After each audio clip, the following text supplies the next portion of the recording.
And we're live. And intro.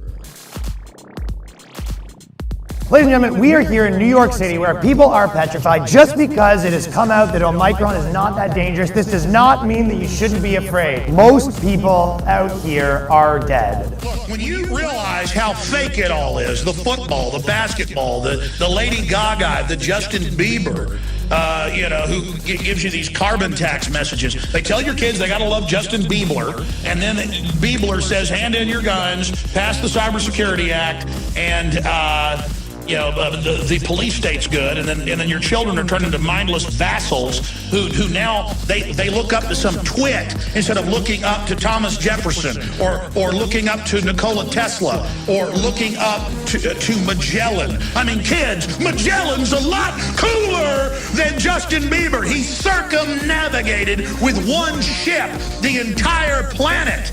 December 7th, 1941. September 11th. 2001 and January 6th, 2021. They want to shatter your mind talking about Justin Bieber! Working families need to get a fighting chance. And by the way, the stock market, the last guy's measure of everything, is about 20% higher than it was when my predecessor was there. It has hit record after record after record on my watch, while making things more equitable for working class people. You can't have a demolition of the entire economy. People are unpredictable. They can react in a billion different ways. We're not like cement or steel or like the natural elements. We have choice, and they can never ever predict all the possible choices. We are in the power position by searching for the truth and clinging to that. And the truth always prevails. We have to be more confident in that than not always just kicking the stone and go, oh, this is all part of their plan. They will never make 2 + 2 = 5. When I see members of the board of the schools that are controlling our children the way they think, I'm disgusted.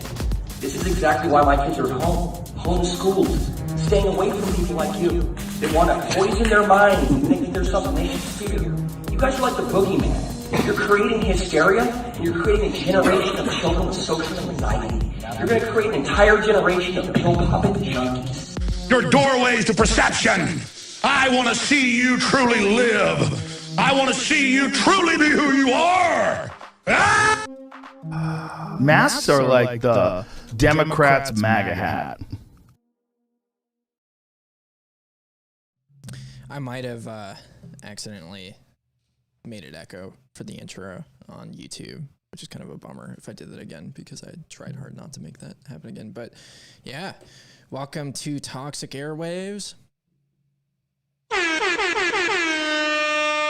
Joining me tonight is Ted Kenzinski. How you doing, That's Ted? right. Doing pretty good. Yeah.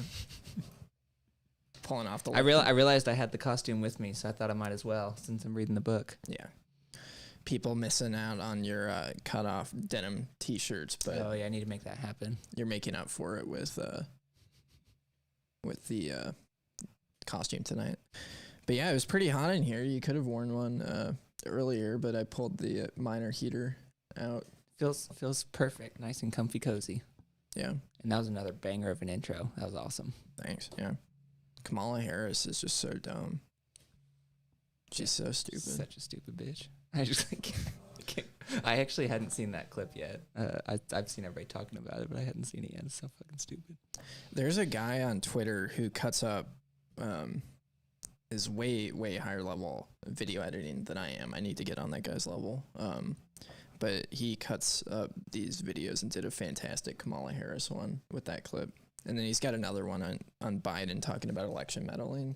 He's just like, the U.S. has gone and not only bombed a bunch of people around the world, but gone and overthrown governments and assassinated politicians and, totally destroyed economies. And Biden went out and was talking about how if the U.S. meddled in elections, they would be held accountable or something like that. And it's pretty funny. But yeah, this guy Jinx did a fantastic video. But yeah, so I titled this, We Are in the Power Position, and Yeah, I mean that's the attitude. That clip, I forgot that guy's name, but he's on the Ron Paul Liberty Report, I think, on Fridays every week, and he's always got great things to say about the Fed. But yeah, the reality is they can't make 2 + 2 = 5. They're just, when you're in a position where all your psyops and points are just total complete lies, and it's very obvious, you're not in a powerful position. And, what we have backing us is technology. We have markets on our side. And, if you're an anarchist right now, you're in a pretty good position because the state is exposing themselves as, for what they are. It's very apparent to normal people. I mean, when you have the back the blue people getting beat up by cops, can't get more obvious than that. Yeah. Well, the NRA, they did a bunch of back the blue stuff this week and just got absolutely obliterated in the comments. It was like a bunch of people like, who the fuck do you think is going to take the guns? And it's a lot of people waking up, which is nice to see. The NRA sucks. Yeah. A giant bag of donkey dicks. If I could, people talk about like, how they should have bought more Bitcoin back in the day, or they shouldn't have sold Bitcoin for this thing, or, whatever. And, one of my biggest regrets ever is going and above not buying Bitcoin earlier is actually supporting the NRA financially. If you do want to support something like that, Gun Owners of America is worth looking into. Not, I don't contribute to them, but if you have the desire to, that one actually is pretty based. Yeah. Or you could support the guys over at DefCAD. Yeah. Or Deterrence. Even better. Yeah. Just make your own guns. Yep. That's more effective than any organization. Yeah, we're going to win this battle by proliferating these technologies. Like the reason why gun control, like people cite the Second Amendment as being important or whatever, but the Constitution is complete bullshit. And what prevents these maniacs from taking all of our guns is that we all have guns, and they would have to get us. So, has Bravo been on any pods in the last 18 months? Are you referring to Eddie Bravo, I assume? Yeah. 18 months. I don't know. That's a good question. Yeah. I'd have to, I'm sure he's been on, Sam Tripoli or something like that. But yeah, if you haven't watched it, Joe Rogan episode number 911 with Eddie Bravo, Alex Jones, I forget who else. I might go watch it again today. Shorter than I remember. I remember that. Oh, they did another one. I think they did like 5 hours, wasn't it? This one's only 3 hours and 45 minutes. Oh, that's it? So they must have done another one that was like 6 hours because I watched all 6. But yeah, I wonder where Eddie's been. Speaking of Eddie Bravo, one of the things I really like to troll jiu-jitsu people a lot, and I like to refer to it as ground karate. Yeah. I've got a buddy that's a black belt, badass, could kick my ass very easily. He has his own dojo in town, but I refer to him as Mr. Miyagi in his karate dojo or ground karate dojo, and that really upsets them. And then another one that's really funny is to always point to no-gi ground karate being superior. Trolling people like that's super funny. But yeah, BJJ, great skill set. Fantastic kids activity. Mm-hmm. I don't do it personally, but kids been doing it for a few years, and it's awesome. Yeah, much better than going and getting brain trauma playing football at the communist camps. Yes, sir. But yeah. So, let's see what we got on the list tonight. Trolling politicians. Yeah, I'm excited about that. Well, and actually, I was thinking also, so I don't know if you guys saw, so Stackosaurus impersonated Koch Industries, which is like a giant private multi-billion dollar industry. I actually know a lot of people that work for them up in Washington. And about just basically that they had added Bitcoin to their treasury. And so I took it upon myself to contribute to that and troll them a whole bunch more, especially their main like media. I forget what he's like, their PR guy or something like that, but he's the one that said, he like specifically quote tweeted Stegosaurus and said, you know, he does not speak on behalf of our corporation. You know, this did not go through the media approval channel, blah, blah, blah, blah, blah. It's like, yeah, go fuck yourself. It's funny. Yeah. That stuff, those fake ads or fake press releases are so effective and funny. Yeah. And like, I forgot which company they said, or it was the Israeli fund that they posted that had bought a lot of Bitcoin, and Yahoo News picked up on that. That was pretty funny. And this guy's name on Twitter is @ANTON if you want to say hello. But yeah. Speaking of local politicians, so we have a really, really shitty local politician in Tucson named Dr. Matt Hines. Have you heard of this guy? I have not. So he wants to charge unvaccinated people with murder. You got thoughts on that? What a boss. Yeah. I love like we were talking about at the beginning, you know, like another term for it is the cathedral is burning. Like there's this giant cathedral that so many people have invested literally centuries in building. And, you know, they've built this big giant construction of the federal government, and it's just burning in front of our eyes, and it's beautiful to watch. It's so much fun. And you have people, you know, this guy talking about people that aren't vaccinated need to be prosecuted for murder. And it's like, I love, love, love seeing that kind of stuff. Like, we need as much division, like all that kind of stuff as possible. Like, just make it very, very, very clear that I want, like, that guy, I don't know anything about him, but based on that view, I can be certain I want nothing to do with a society that he's a part of. Like, I don't like, why would I be in the same anything as him? Like, he can just go off and do his own thing, and, you know, I can do mine, and he can leave me alone. Yeah. But yeah, and this kind of goes into, you know, the idea, like in the intro, that video of the guy at the school board. I don't know why you'd go to the school board and yell at them, because it's such a complete waste of time. But he had the right idea in the sense of, like, I pulled my kids out of. I mean, I guess that would be, you know, an effective way to go viral. And so all these, you know, blue-pilled parents that are yelling at school boards could see, like, this is the proper thing to do, is just pull your kids. Like, if you think if your kids are getting abused, then don't let them hang out with the abusers. Don't subjugate them to that.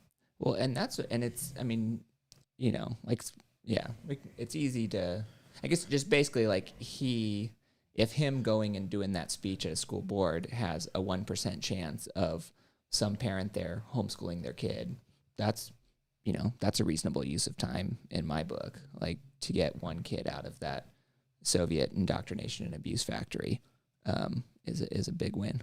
Yeah. But, like, on the topic of, like, division and tyrannical government and stuff, I'm just starting to come around to the ideas that Ben Stone talks about, as far as, like, you know, trying to go and lobby the government to be less tyrannical is kind of a waste of time, because the goal ultimately is to eliminate government, you know, because, like, ultimately we're going to be living under tyranny until they're gone. And so not that we would go and, like, encourage tyrannical policies, like, because that, you know, ultimately breaks the non-aggression principle, essentially, because you're actually, like, going out and causing harm to other people. But you know, ultimately, like, you can live free regardless of the government. You just have to, you know, work harder to achieve it. But that's the way that freedom works, is it's not, you know, about begging the overlords to grant you, you know, the ability to do whatever you want. It's about actually doing whatever you want and finding ways to do that without getting thrown into a cage. And yeah, so, you know, when I see stuff like that, like, you know, if they come around with, like, the vax mandates and stuff like that, you know, it's like, I'm taking active steps in my life to mitigate those problems as much as possible, you know, and they can go kick rocks for all I care. Yeah. And it's on, I mean, it's the idea we've been talking about on this, you know, on our Monday night thing here is it's like the leverage point is individuals accumulating economic power. It's not anything else. And, you know, an individual that's used Bitcoin to accumulate enough economic power has so much more leeway to tell them to, you know, to fuck off. And, you know, it does take me. I mean, last spring, I changed up my employment big time because I was, you know, basically I was previously doing like contracting for big giant companies that were absolutely going to push the vax as soon as it was, you know, FDA mandated. And I was like, fuck, I got to get out of here before that. I got to get out of this world before that stuff gets too bad. And so by the time all the vax mandate stuff started, you know, kicking into high gear, I was already, you know, completely out and settled in a whole other form of work that just will never, ever give a fuck about any of that. Yeah. So, but yeah, I don't know. And my heart goes out to, you know, people who are faced with a choice of, you know, get the Bill Gates poison or lose your employment. That's extremely difficult. And I hate that they put people in that position.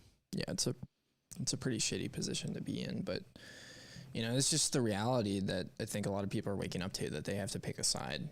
You know, you can't just stand on the sidelines and, you know, hope for everything to, you know, magically get better. Like, we're essentially, like, the state has declared war against us as individuals, all of us, even, you know, the people that think that they're, you know, on the state side and are benefiting from the policies. But yeah, one of the ways that we have gone around, you know, the income stream problem is our sponsors. That's true. I'm gonna play very thankful for these sponsors. Yeah, let me play and then we can talk about it. Our first sponsor tonight is Dirtbags Bar, which is like the Garden of Eden of Tucson. Very rarely can you find a place full of such sick people ready to ruin their lives with poor relationship decisions. As you know, all poor relationship decisions should be made while heavily intoxicated. We know it's hard for you to find someone new after your third or fourth marriage. At Dirtbags Bar, you can find a rebound in no time. Meet your next ex-wife at Dirtbags Bar in Tucson, Arizona. I want to give a big shout out to our next sponsor of the evening, which is Metaverse Timeshares. If you noticed, recently, housing prices have been out of control. The likelihood of younger generations being able to buy a house in their lifetime is not looking good. Metaverse Timeshares is a solution to help individuals enjoy their time living in pods and eating bugs a bit more. Instead of being stuck in the reality of living in your homeless camp, you can put on some VR goggles and instantly enjoy a timeshare anywhere in the world or even outside of this world. Check out Metaverse Timeshares to make your miserable existence a little bit more bearable. Our last sponsor of the show is a wonderful company called Pfizer. Pfizer realized that sponsoring TV channels like CNN and MSNBC wasn't really doing it for them, and so they decided to sponsor us.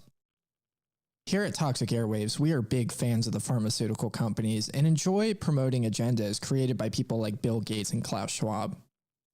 We believe strongly that people should get their medical advice from pharmaceutical companies' advertisements on TV shows and podcasts. So make sure to do whatever the TV tells you to do in regards to medical advice. All right, enough of that nonsense. Let's get back to the show. Yeah, I'm just proud to say that we got sponsored by Pfizer before Peter McCormick did. It's true. Yeah, we're very thankful for that that check. It's fantastic because we were talking about this a little bit before. Unfortunately, there's a lot of vaccine hesitancy in the Bitcoin space. And so what we're really trying to do is get people to kind of get ahead of the CDC recommendations. I think CDC is recommending a booster, 2, second, third booster, something like that. So what we're trying to do is get as many Bitcoiners as possible to get to their 4th booster as soon as possible so we can end this pandemic and get society back to normal. Yeah. Skeef and I will be doing a live a cappella performance to try and get people to get vaxxed. Oh my gosh. That actually might not be a bad idea because me singing would very likely convince people not to get a vaccine if they were going to. Yeah. So it could work. Yeah. So you definitely don't want to hear that. Yeah. Yeah, this whole gosh, watching the cathedral burn is pretty glorious. It is. It's just amazing, like how how terrible and obvious everything is. Did you see that video of Nancy Pelosi talking about insider trading? The reporter asked her about it. So a reporter asked her, like, you know, should people, members of Congress, be able to trade stocks or have their spouses trade stocks because of the insider information that they have? And she said, yes, we have a free and open market. We should all have access to it. Oh my God. Somebody proposed that as an economic relief program, is if normal people could just copy Nancy Pelosi's trades in real time. Well, they do. Everybody'd be rich. That's an actual thing, though.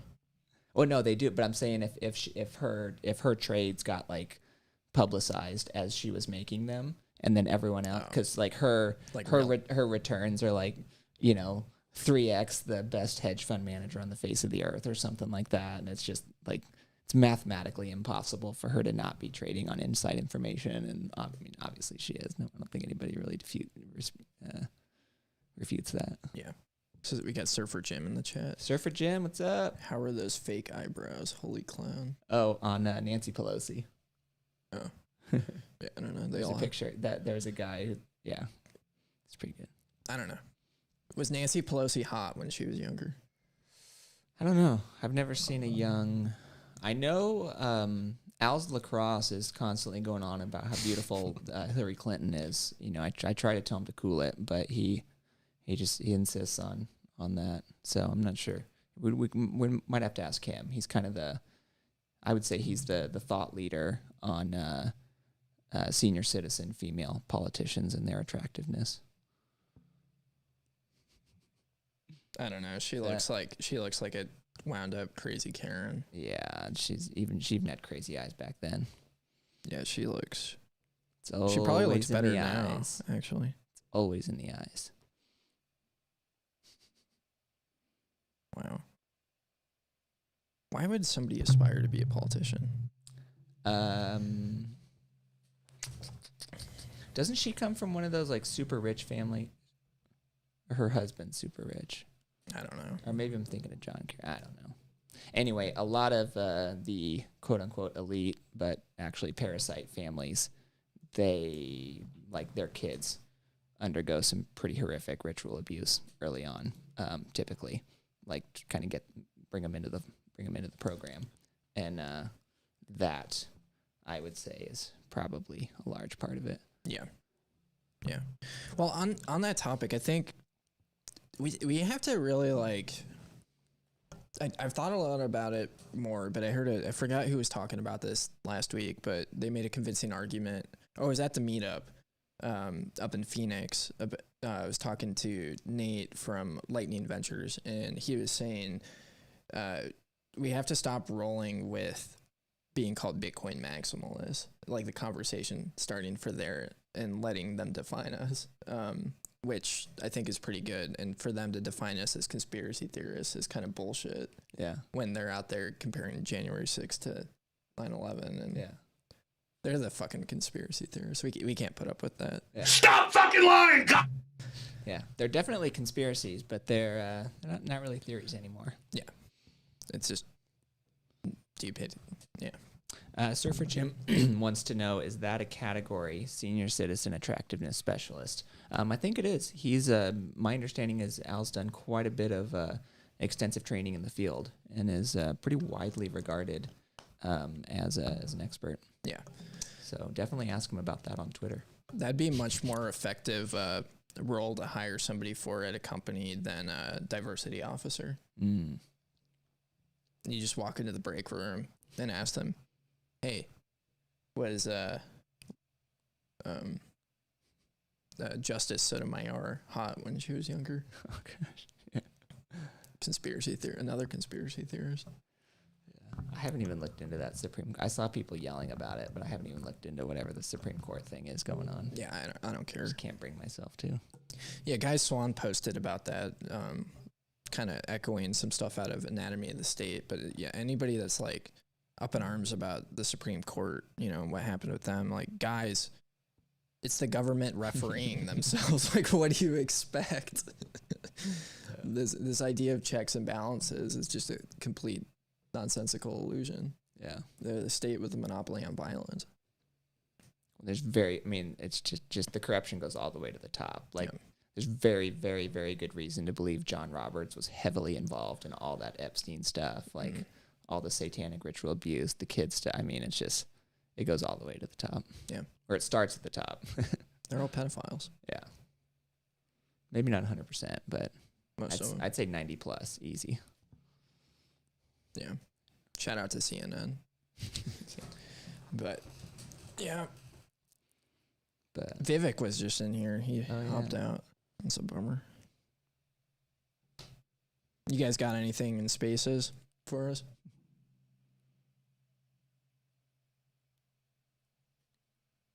Got Surfer Jam. What's up, guys? What's up, You guys sir? are hilarious. we have fun on Mondays. Your deadpan sarcasm is it vibrates well with my brain cells. Glad to hear that. Awesome. Yeah. I didn't realize you guys did this every Monday. I just figured it out recently. So I happened to be online and saw some post or something and said, "Oh, let's check it out." Nice. So here I am. Yeah, good to have you. Yeah, just sitting at my desk. I like talking Bitcoin, and there's nobody in my real life to talk about Bitcoin with. So whenever I can talk to some people I know, it's always nicer. Nice. Yeah. How's the winter treating you out there? Oh, it's brutal. Tomorrow's going to be the coldest day of the year. High of 17 degrees. I'm working outdoors on a metal roof. Not fun. I'm going to try and do it. We'll see if I can handle it. Definitely pushing it. Gotcha. We need to get Bitcoin back to 58K so you can retire. Yeah, that'd be awesome. Hey, Skeef, I noticed that you lost a sponsor this week. What was it? Politician realignment program. What was that program that they were sponsoring last week? Yeah, I had started a business. Retraining. Yeah, retraining, relocation. We had a little bit of trouble because basically kidnapping is essentially our business model, and so we're working with working with legal to kind of get the paperwork sorted out on that. Turns out some people take issue with kidnapping politicians and taking them to Guantanamo Bay. So it would be nice if they had the same issue with politicians kidnapping randomly anybody. That would be doing what they do. Yeah. Hello. Certainly not an equal playing field. There's a couple double standards. Just a few. I'm not really convinced that you would even need to kidnap them. I think they would beg you for help. You think so? There's going to be a point in time where they will be begging for their lives. I think some of them for sure. I hope I get to see that day. And after that point, they'll be begging to clean your toilets too. Yeah, they'll be begging just to be, not tortured like they do to everybody else right now. Yeah. Various ways. But I mean, yeah, I don't really feel that vindictive towards individual politicians, because I think it's the apparatus that's the issue of putting these idiots in positions of power or authority to do awful things. And, the way I view it is the state isn't as much the enemy. It's the religion of statism. And I talk about this idea that we need rulers to be able to function as a society is just total bogus. And that's the thing that needs to be addressed, ultimately. And I feel like we have, some pretty powerful things leading us in the direction to make it pretty obvious to people where, opting into this state is just going to be so inconvenient. It's just not going to be a thing anymore. I'm excited about that. But, yeah, I mean, yeah. And the parallel systems that we're building are going to be so much more attractive, and already are so much more attractive. I mean, think about do you want to go live in a communist hellhole in fucking Seattle or whatever, or do you want to actually run your own life and prosper and do whatever it is that you want to do out somewhere else where people just aren't trying to control you. you can go to a place like Texas, which doesn't take liberty as seriously, but it's still pretty good. You can also go to Arizona, which does take liberty seriously. There's just a lot of opportunities out there. Yeah. And I think, like, you know, one of the unfortunate attitudes that people have is we only really get concerned with the actions of the state when they affect us. You know, because the state has been doing awful tyrannical things for a very long time. I mean, how many years of bombing people in random countries around the world has the U.S. been involved with? Just murdering millions of people. Yeah. And, you know, now people are getting up in arms because they're being told they have to get a vaccine. And that's the breaking point. So, I mean, at the end of the day, it's like, you know, the state, as long as it's allowed to function, you know, will continue to do these terrible things and continue to grow until it gets to a point where it comes back to you. And it's like, if we go through this stupid process of revolution, installing a new government, and it somehow miraculously works to where they're a less oppressive, blatantly oppressive government, our grandkids are going to be dealing with the same bullshit. Yeah. So and we don't have to wait that long. We can already create a brand new world today. Yeah. You know, it's like I don't know. I was talking to somebody about this recently.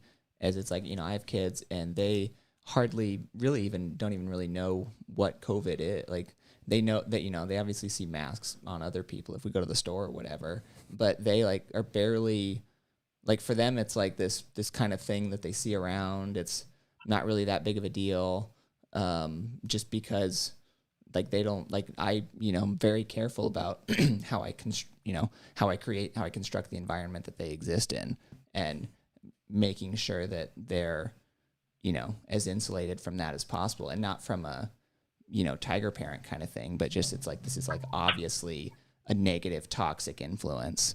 And just like, I don't want them to be around, you know, crackheads. I also don't want them to be around people who, you know, think that COVID is real, or, you know, anything like that. And so it's like, we're very much empowered to create the world that we want to live in today, which I think is beautiful. It's awesome. I think it's coming little by little, because of people changing their time preference, because of the fact that we have a money that we can store our labor in that doesn't degrade because of these parasites. And so this generation, us and the people behind us, and I say us because I'm older than you guys, so most of my generation is going to miss this, right? The generation in their 50s and 40s are the ones that are really, that, you know, the smartest ones in the space are in that age group, and they got kids. And that generation is going to grow up with this money. And the people that watch it happen are going to have to pay attention, because they're going to see the differences. They're going to see the attitudes and the knowledge and the freedom and the choices that are different in this group of people that uses this different money. And little by little, I just do believe the state will be disenfranchised and defunded, because the money that they pay the enforcers to keep up their charade will be useless to those enforcers. And they, like everybody else out there, they're still people with families and houses and their own personal concerns. And they will see other people living freer than even them, who are the enforcers, because they'll feel that, you know, how they're trapped by the fiat money system and their overlords. And you know, even if it's not a bloody revolution, which I hope it's not, I hope it's relatively peaceful, even though I believe somehow some people are going to take a beating, even unfairly, you know, because of being in the wrong place at the wrong time. Who knows what kind of, you know, unfortunate circumstances are going to come down when people's money becomes useless, or their pension plans dry up, or whatever it might be, because this is not stopping. I mean, you listen to all these experts out there. The money system is broken.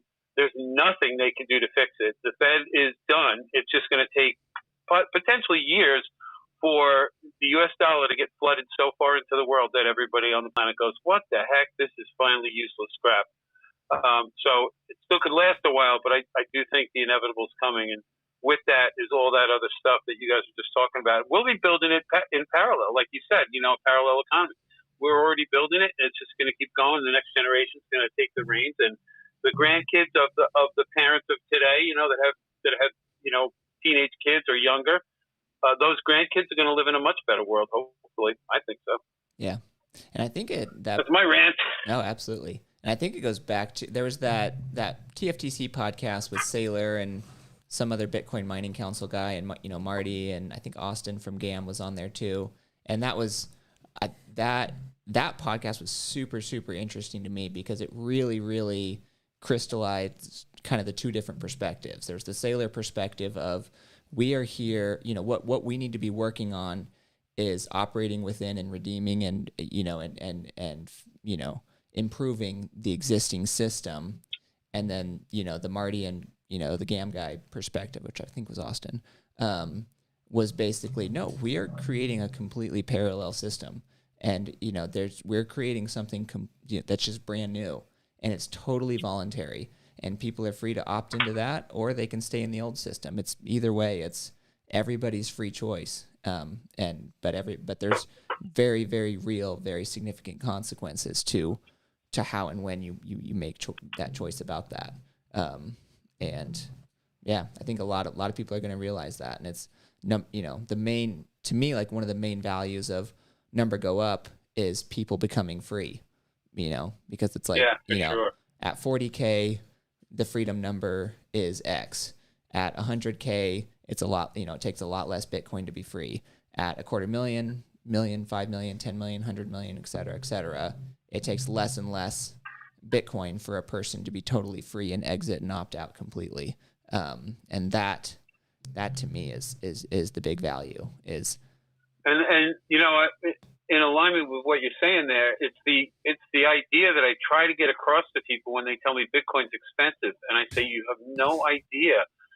Like you don't to think about owning a whole Bitcoin is out of the grasp of almost everybody on the planet at this point. Even at today's current price, which is in the low 40s, there's just not that many people got that kind of cash sitting around. And even if they did, most people would be like petrified to go out and use all of that on this thing they can't see or touch that's on the computer, and whatever. People are still so afraid of this whole thing. And, I just try to convince them, just get, whatever you put into this is going to be worth 10 times more in purchasing power in the future. So if it's $100 or $1,000 or $10,000, just sit on it for a few years and watch what happens.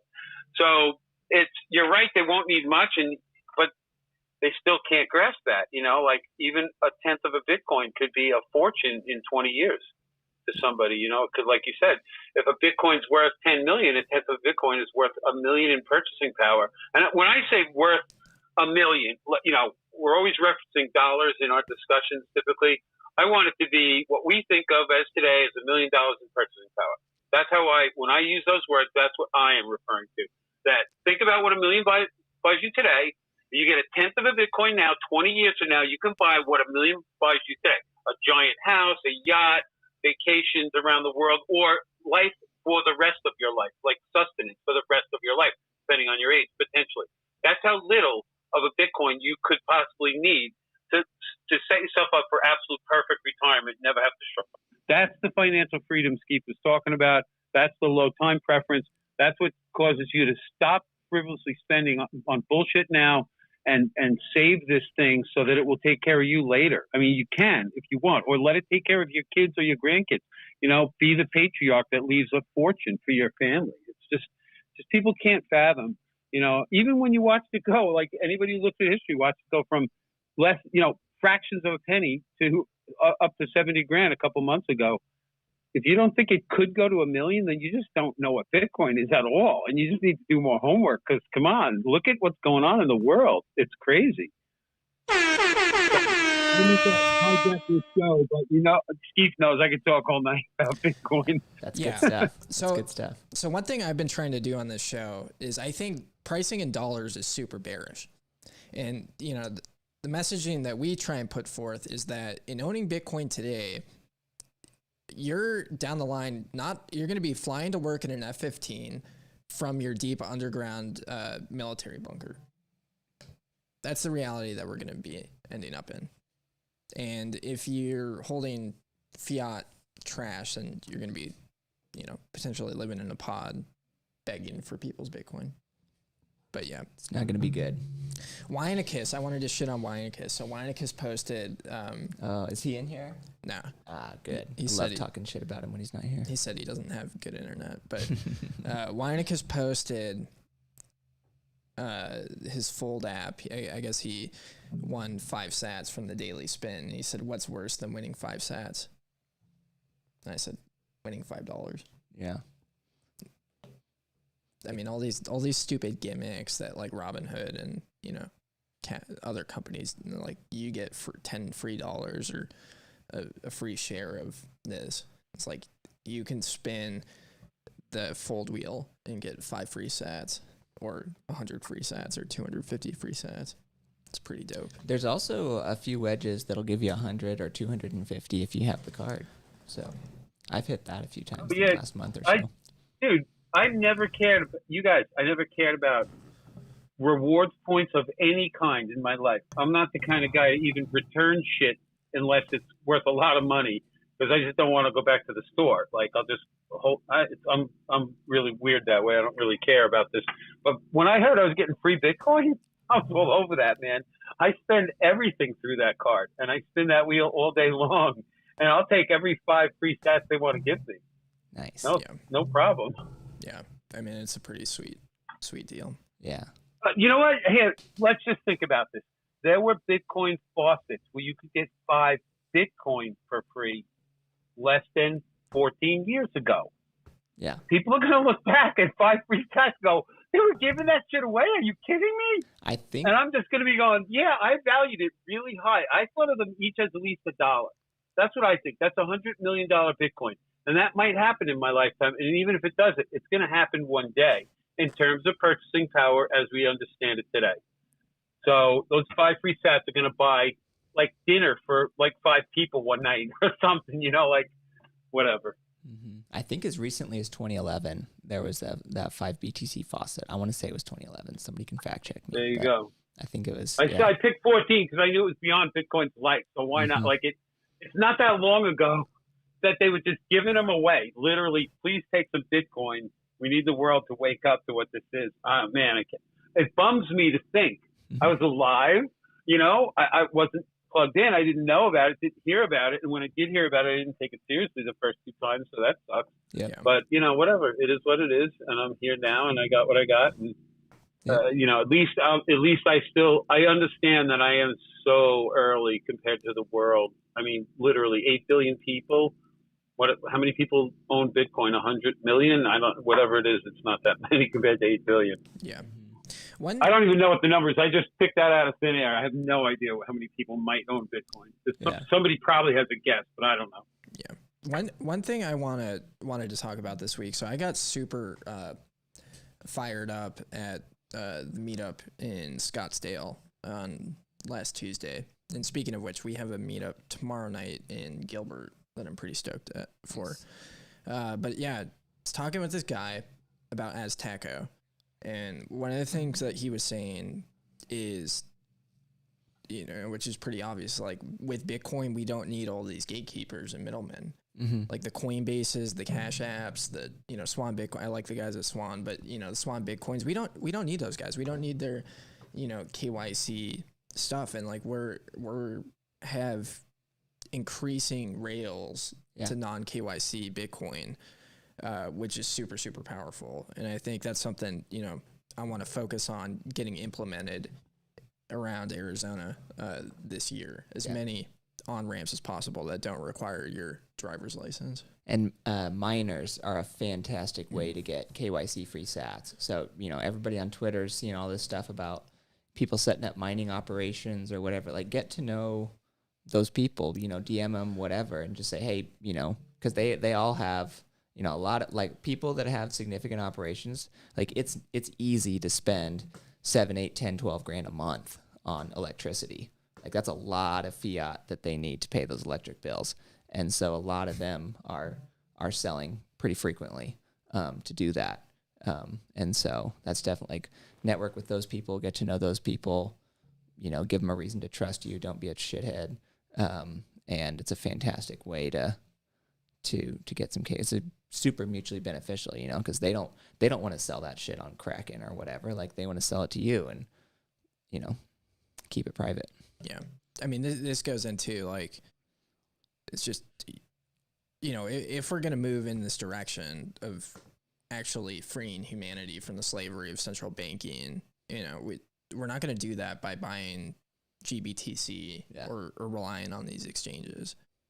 You know, this whole idea of like, you know, we're going to play, you know, the game by the rules. Like, no, we're going to use Bitcoin as Bitcoin is meant to be and can be used. You know, and we're going to route around the system. Yeah. Because these idiots that have no legitimacy to be doing the things that they're doing, you know, we're not going to play those games anymore. Yeah. So. And building that network, like I was saying, you know, not just miners. There's all, you know, if you happen to meet somebody who's Bitcoin retired or something like that, a lot of times those people are looking to sell some sats for cash, you know, periodically.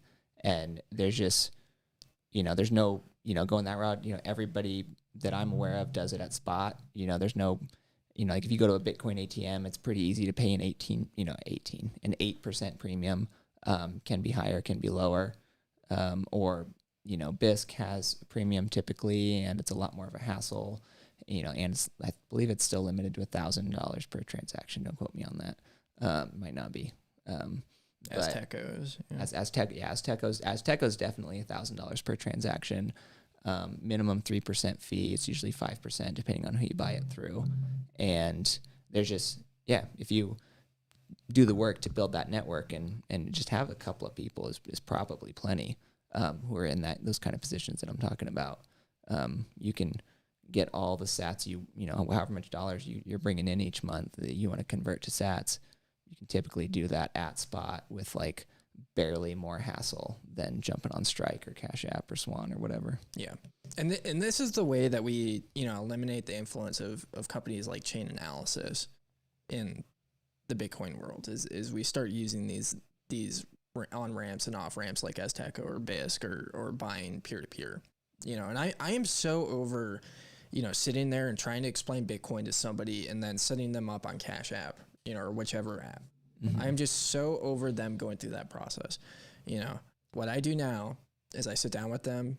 I say, do you have $5? And they're like, yeah. And it's like, give me the $5. I'm going to send you a Lightning transaction. Absolutely. Or I'm going to send you, you know, if you have a little bit more money that you're willing to spend on Bitcoin right there, you know, I'm going to send you X amount of money. I always have sats on my phone for that exact reason. Yeah. You know, and before anybody gets any ideas, it's not that much, and I conceal carry. So, don't get crazy. And I just think, like, at this point, you know, I'm going to be talking about this at the meetups a lot, is just, there's no reason that somebody should ever walk into a meetup, have a question about Bitcoin, and not experiencing it right then and there. Yeah. You know. And to make it a regular occurrence of, hey, if you bring cash to the meetup, you can go home with some Bitcoin if you want to. Yeah.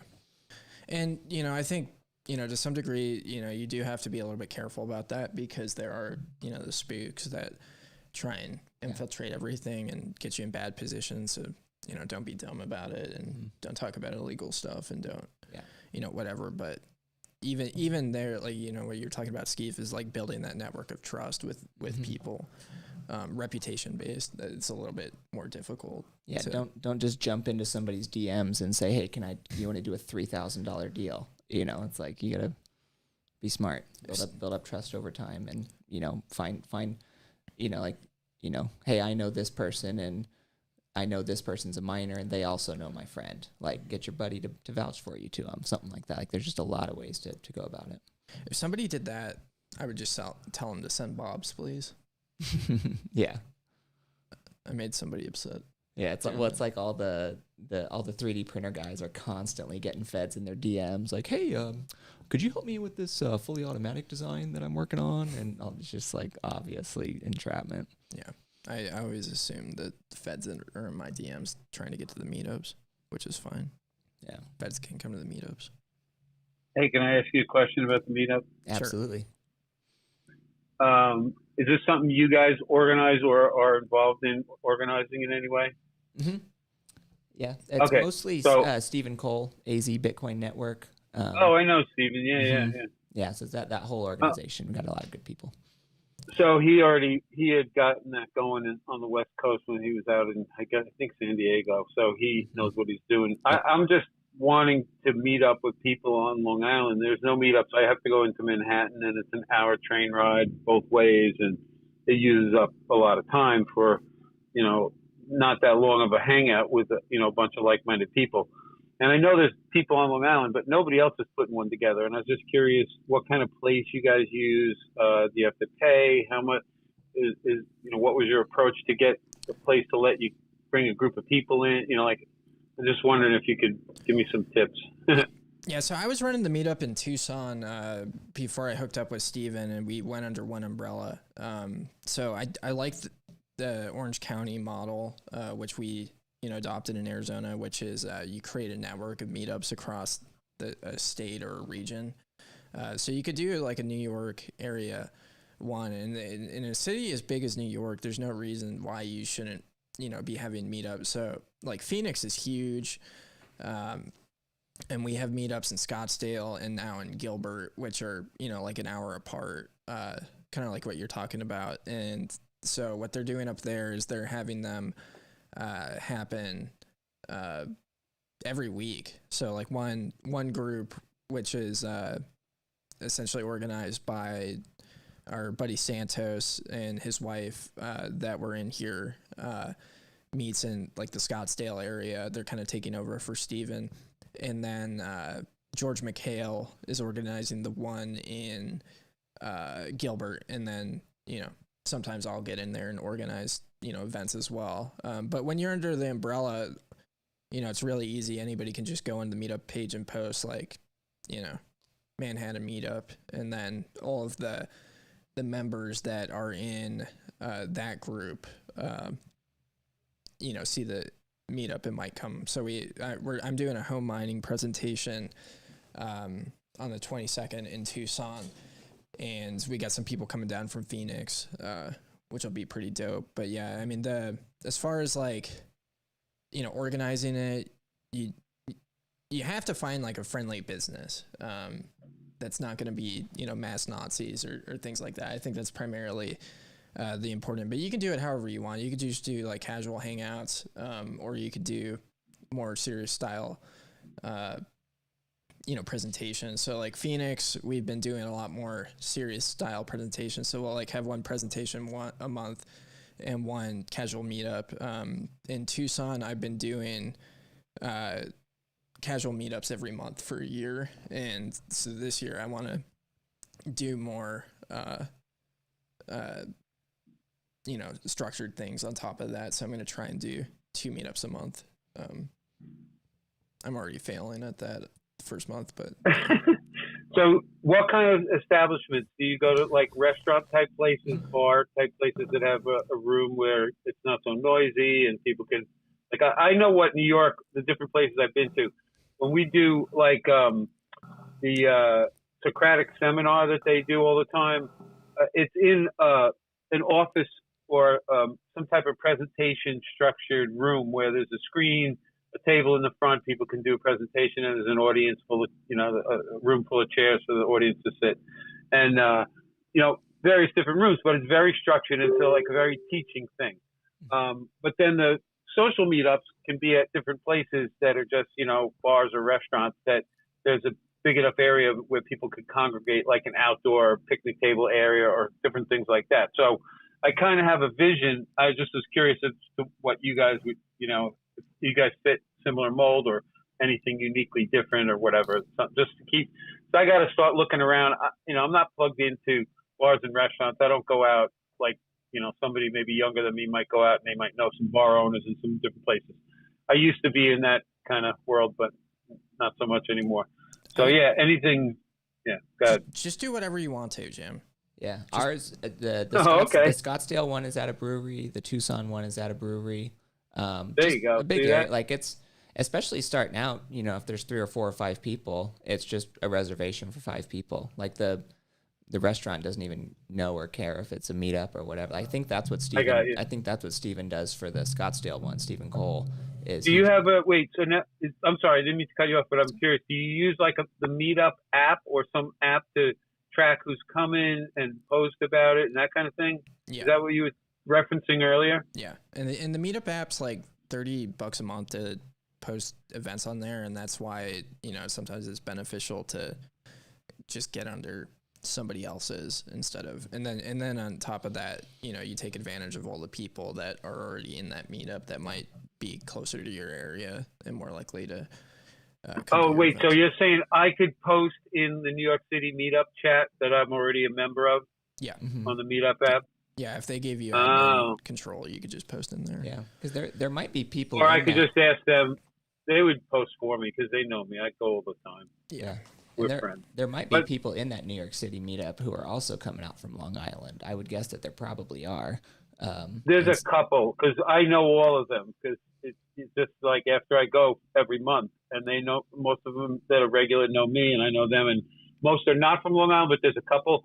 But some of the guys from the city said they would come to a meetup that I put on just maybe because they know me or because they want to just do it because they like doing it like I like to do it. I don't know. Yeah. But that would help because these are experienced guys that, would bring information to new people. So like I'm thinking people on Long Island haven't even ever been to one meetup and a lot of them are barely interested or maybe own a little Bitcoin but don't know anybody and don't go to conferences and they're completely, just wandering blind out there with nobody to talk to and no real way to learn. And because I do get some feedback here and there and from different people in different places. And when I talk to people in real life that I don't know from Twitter or something, and like I know one guy in particular, I told him to buy Bitcoin years ago, never heard from him. He did. He calls me. He works for a big contracting firm, and they hire guys like me to help build big projects. They give me a little bit of it, whatever. And after he tells me about all this work he wants me to look at, he goes, and listen, I just got to tell you another reason I called you. I really got to thank you for telling me about Bitcoin. And then, boom, another hour conversation with the guy because I was like, what? And he told me his whole story about how he took me seriously. He did some homework. He went and got some. And it's up like 4x or whatever it was because it was a couple of years ago, and the guy was stoked out of his mind. So nice. He would come to a meetup, but he doesn't talk to anybody. He doesn't know it's not. He went on Coinbase. I told him to get a wallet. You know what happened? A year ago I spoke to him, and then 3 months ago I spoke to him, and he had gotten himself a wallet. I told him to get like a Trezor to start with because he wasn't meeting me. I wasn't going to teach him how to use a cold card over the phone or anything. I just wanted to make it easy for the guy. So I told him to do something like that, which he actually went and did, and he learned how to get his Bitcoin off of Coinbase. And I was so proud of the guy. And I thought, this is a guy like me, just went and figured it out. He didn't ask somebody to, take him by the hand. He just went and did it, and he believed in it, and he learned, just like all of us, He just took the bull by the horns, and he's riding it to the moon like we all are, right? Nice. Yeah. It's great. It's good to know. I tweeted about this today, but I have a buddy who, the way I've known him for a long time, longer than I've been in Bitcoin. And he was actually, like, to this day, like, he doesn't know a ton about Bitcoin, but he's been buying it longer than I have. And the way he originally found it was he's really like UFC, but he's just for, long time, over 10 years. He's been into like really obscure, like Muay Thai fights and like all these like Southeast Asia, like he's a degenerate. He loves betting on that kind of stuff. And so he originally found Bitcoin in 2013 because he was betting on these Muay Thai fights. And the only way you could do it was these just super illegal, websites hosted in, Madagascar or whatever. And so all through 2013, 2014, he's doing his favorite website. All they would accept is Bitcoin. But all the way through 2013, 2014, he thought it was basically a gift card for this betting website. He's like, yeah, just some kind of website token, something like that. I don't know. And then he lost his login to the website. Long story short, he found it later, was able to log back in, and it was over a year later. And his account balance, I have no idea what the exact numbers are, obviously, but like, let's say it was 200 when he lost the login. Then it was like $1,000 when he found the login to the website. It was worth so much more. And he's like, wait, what the fuck? Why are my game tokens worth more? And then he looked into Bitcoin a little bit, sort of figured out what it, just the basics of what it was, and learned taught himself how to self-custody. Like this is back probably 2015 or so when he actually like got serious about it. And then was just like, oh, this has been going up for a while. I should buy a little. And just on his own. Guy's never been on Twitter. He's never listened to a single Bitcoin podcast, never read a single Bitcoin book. Like, he did a little bit of online reading to figure out the basics and then just started saving in Bitcoin and has ever since. And it was a couple of years ago. I was telling him about, the Bitcoin standard thesis and all that, and just walked him through all those ideas. And his response was literally just, oh, I don't know. Maybe that's why it went up. Who knows? That's pretty cool story though. And so I offered to let him borrow the book. I was like, hey, I got the book here if you want to borrow it. And he goes, nah, I'm not really interested. But the guy's been buying longer than I have, like, gets it, self-custodies, knows what he's doing. Does he get that it's money? Yeah. It's the new money. Okay. Mostly. Yeah. Like, he's just like, okay, this is obviously working. I hate the government. This is money the government can't fuck with. It's really hard to take it from me. It's much harder than my bank account. He's like, I get that. And he's just, like I said, he's been buying every month for, what is that now, 7 years now. And, never listened to a single, like I said, never listened to a podcast, never even had a Twitter account. And I was talking to him about, and also he's never owned a shitcoin, and he's never sold his sats either. Like, he just, I don't know, he's one of my favorite people, but he's just. Does he know about Austrian economics, or is it just not natural really to the guy? Not really. He does. That's he's not, funny because he hates he the probably government, aligns with it. Yeah. Yeah, but he probably aligns with it if he learned, like if he would, like, I don't know. He's like the kind of person, if he read Mises, he would just go, oh shit, yeah, of course, it all makes sense. Like, some people can't make sense of it, but he would just go, of course, this is all logical. Yeah. I don't know. To me, it all was.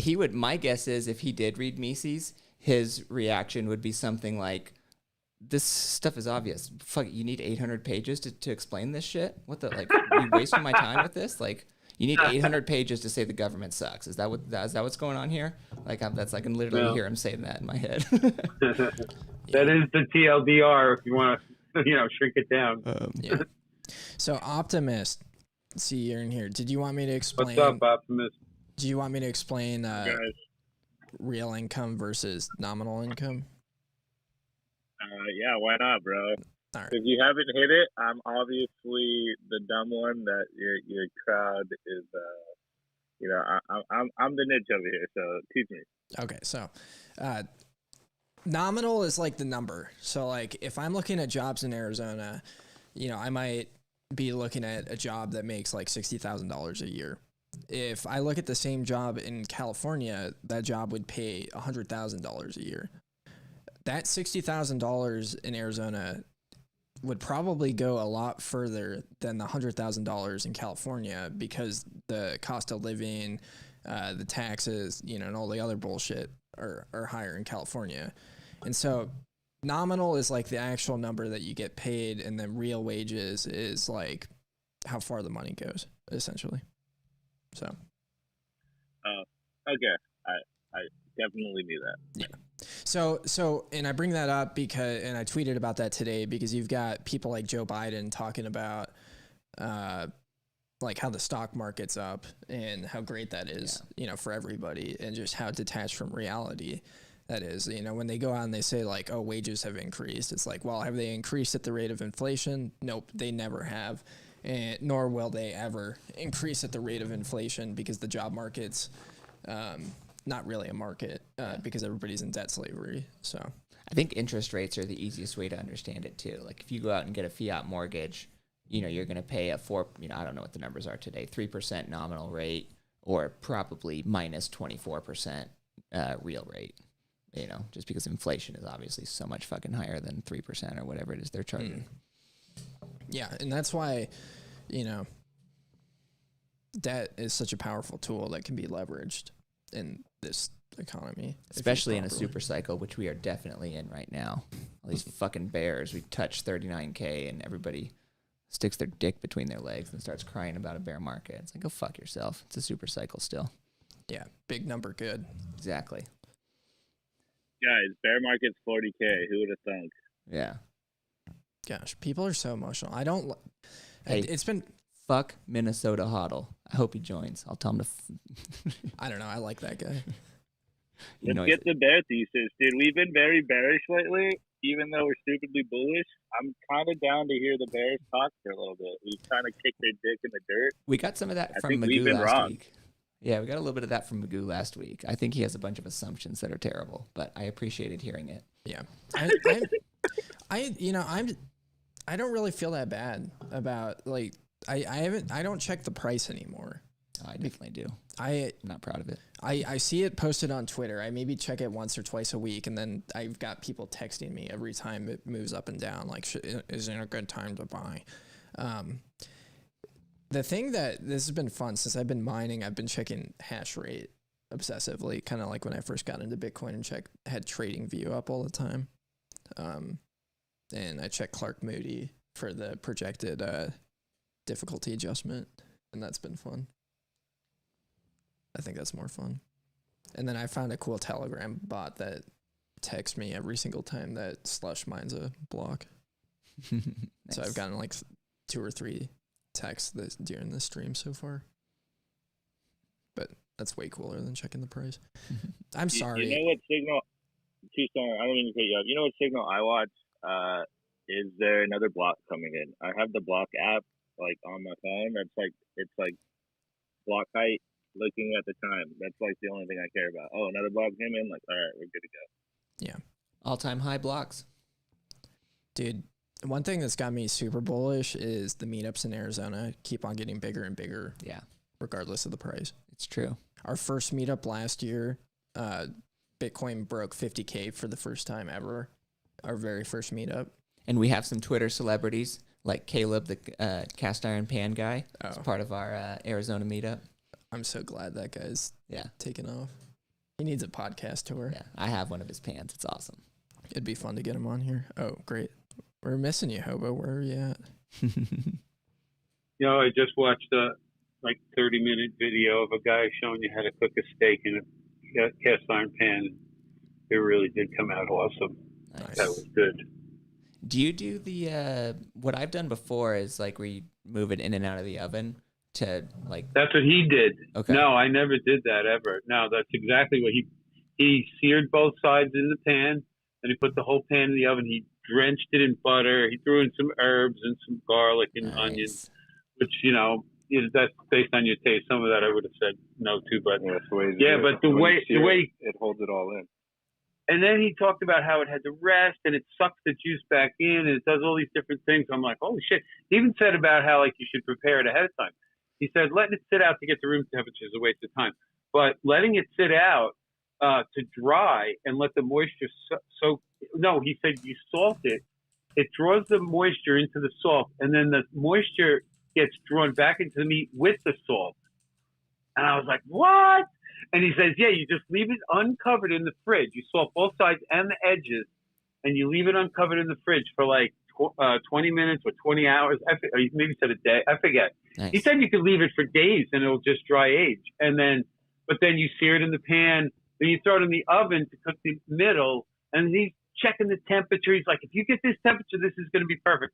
When he cut that thing open, it was so perfect. Oh, man. And I was just watching that, wanting one. Oh, boy, that was really good. Tweet out that video. I'd love to see it. I cook. Here we go, Hobo. Hell yeah. I that's how I cook steaks sometimes, but I'm absolutely certain I could learn a ton from him, and that he does it a lot better than I do. I'd love to see that.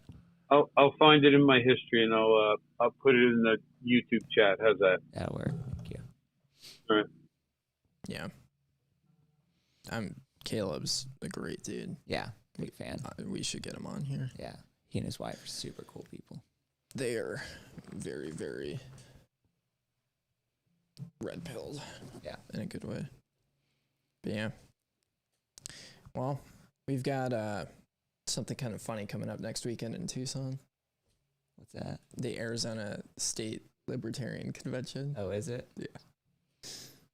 Freak show. Yeah. It's going to be really... We should go there and do some orange peeling. Which day is it?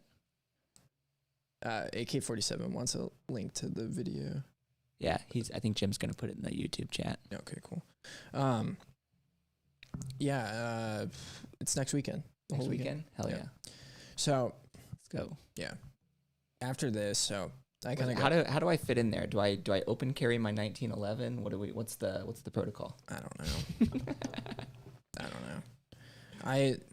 I got into the local libertarian politics thinking that it would be a great way to orange pill people and kind of connect with people. And this is before I read Isaiah's Job, and it's been a very silly thing. Although at that Ross Ulbricht event we went to with Lynn, his mom, the lady that was organizing some of the school board stuff, I got to talk to her a little bit about all this stuff. She seemed reasonably receptive. I don't know if you know who I'm talking about. Yeah, Drew. Yeah, she's the chair of the local libertarian. Lots of really cool people. Yeah. That's what I'll say. So I'm glad that I met a lot of these people, and we'll stay connected with them afterwards. But I think after this convention that I committed to, I'm done with the actual politics side of thing, because it's just the Libertarian Party is such a hilarious thing, because it's all the nonsense of normal politics, but you don't do anything. Yeah. Like, you might get like a sheriff elected or like a school board member, but what good does that really do? Yeah. So I stand by fully my belief. Like, I think after this convention, I'm going to go unregistered to vote. And I kind of feel ashamed that I'm still registered to vote. Yeah. I think talk about that with Shane next week. I think 2016 for Gary Johnson was the last time I voted, because it was a little while after that, or more than a little while. But after that was when I actually found Bitcoin. I was like, oh, no, this is how we do it, not by trying to pretend like these fucking retards that care about the Constitution are going to do anything. Yeah, the last time I voted in an election was 2018. Yeah.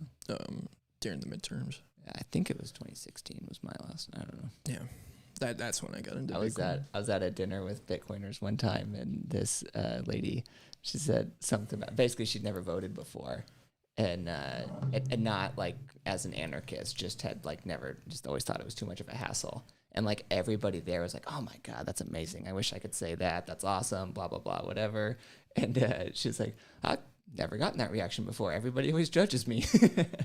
Which I thought was pretty funny, because it was a Bitcoiner dinner. Because like me, I was like, oh yeah, I voted for years. I'm a fucking idiot. I wish I wouldn't have. It's so stupid. I wish I could say I never voted like you. Blah blah blah. It was pretty funny. Yeah. Well, you know what they say. What's that? You can't complain unless you don't vote. That's true. Isn't that right, Optimus? That's a good one. 100%. If you don't, you can only complain if you don't vote. That's me. That's why I bitch every day on Twitter. Yo, guys, I got to hit it because I got work to do. It's getting late. I'm on the East Coast. So thanks for letting me chime in, and thanks for hosting, and thanks for keeping the airwaves toxic like they need to be. So thanks for coming by, Jim. Have a good night. Love it. All right, guys. See you next time. Yeah. See you next time, Jim. See you on Wednesday. Yeah. Yeah. The link isn't showing up in the chat, so... Oh, Surfer Jim just dropped. But yeah, that's a meme I really want to take. The other meme that I've been going on this week is that masks are just the leftist MAGA hats. Yeah, that's a good way to phrase it. Joe Rogan, thank you for that. Yeah. Nick Foster was texting me this morning about how I should listen to No Agenda with Adam Curry instead of Rogan, which I thought was good. I like that show. Adam's always on the ball. Yeah, I know a couple of people who have big. So like if you're like really into No Agenda and like contribute and everything, like they call themselves producers. Like that's his whole idea. So it's like it's value for value, and it's been value for value since before Sphinx and all this stuff. And like I know somebody who's been a quote unquote producer since 2011, which just means like helps out with the show, does all kinds of random stuff. And it's like one of those, it's like Bitcoin, like type community, like obviously not as big but yeah, it's just like that. Or like maybe jujitsu would be another example, like people that are really into it and have a lot of aligned values and things like that. Yeah. But yeah, Adam Curry, nothing but good stuff to say about that guy. Yeah. No, I kind of agree with Nick's sentiment though. Like Rogan's kind of mediocre. Yeah, I watched the Malone interview, and I watched part of the McCauley interview, and that's all I've seen from Rogan since he went on Spotify. He's really good at asking questions, and it's a good show. But as far as like content that kind of aligns with me, it's like the same idea with Tim Pool and his show. Speaking of which, I don't know if you saw this, but Tim Pool got swatted in the middle of his stream. I saw him tweet about that. I didn't see what exactly happened. Yeah, I immediately like turned on the stream, and like the cops were walking around, and his story afterwards was pretty crazy. But I'm sure he dramatized it very well. Yeah, he did, but it seemed pretty serious. Yeah, I know it's serious, but he just, I don't know.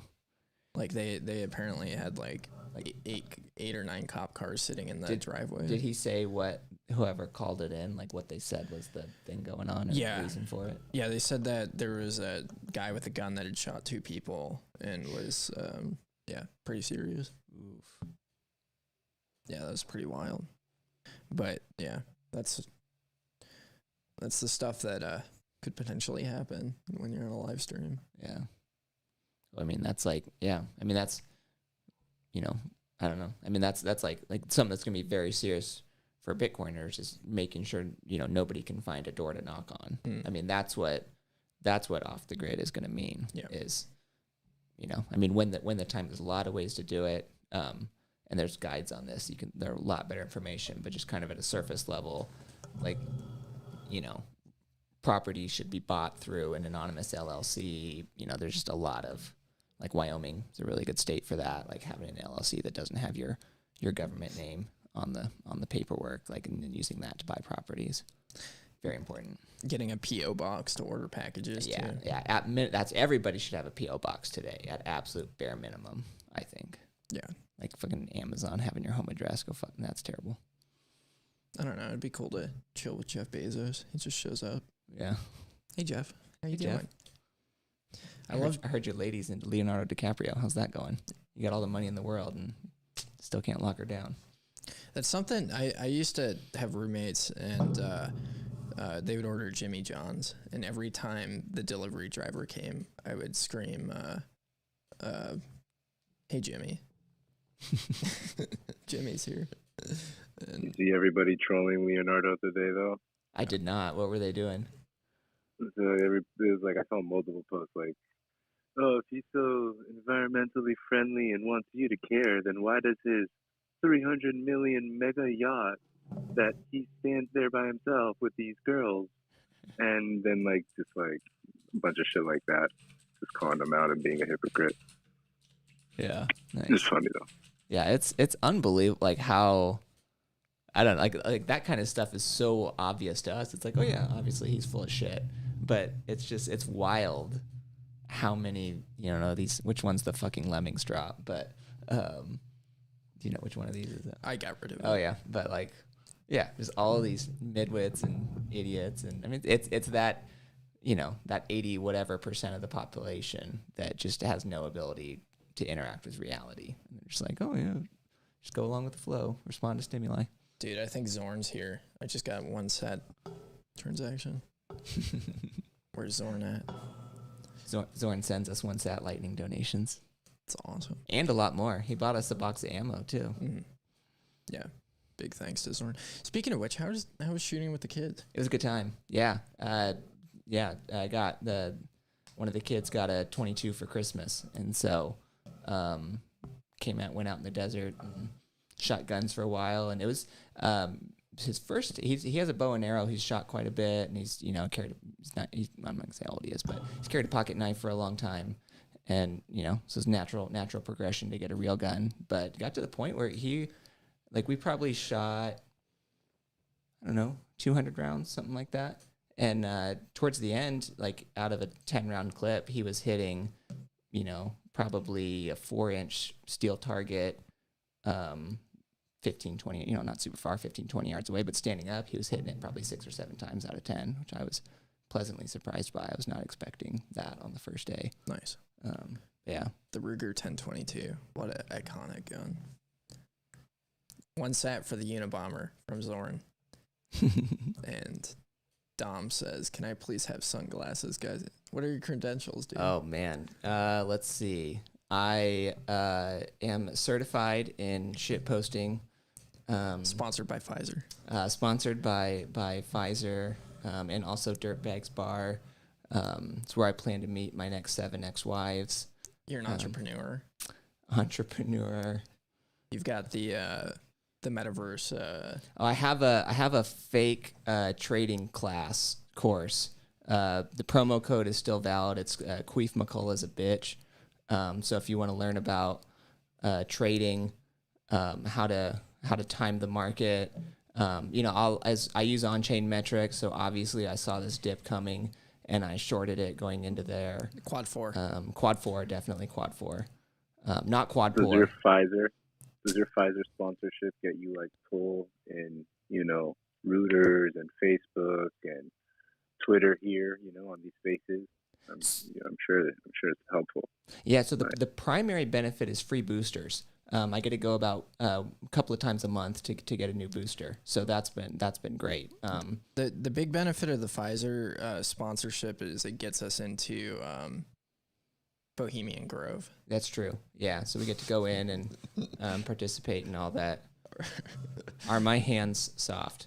No, I do kettlebells, so they're reasonably strong. I'm definitely not a farmhand or anything like that. Show him your hands. He wants to see your hands. I do kettlebells, so I'll let you be the judge of how soft or not soft that makes it. Yeah. Zorn says trading sounds good. Do I need a Glassnode account? Yeah. So a while ago I did a really important presentation about how at the time a Glassnode, this was when I forget what Bitcoin was at, but basically a Glassnode account is $800 a month. Paid up front. So you're looking at $9,600 up front to get a Glassnode account per year. And at the same time, or at that time, an S19 was going for, I believe, roughly the same price.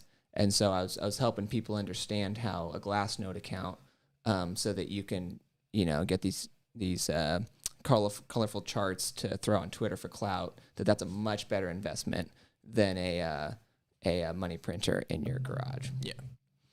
Yeah. I want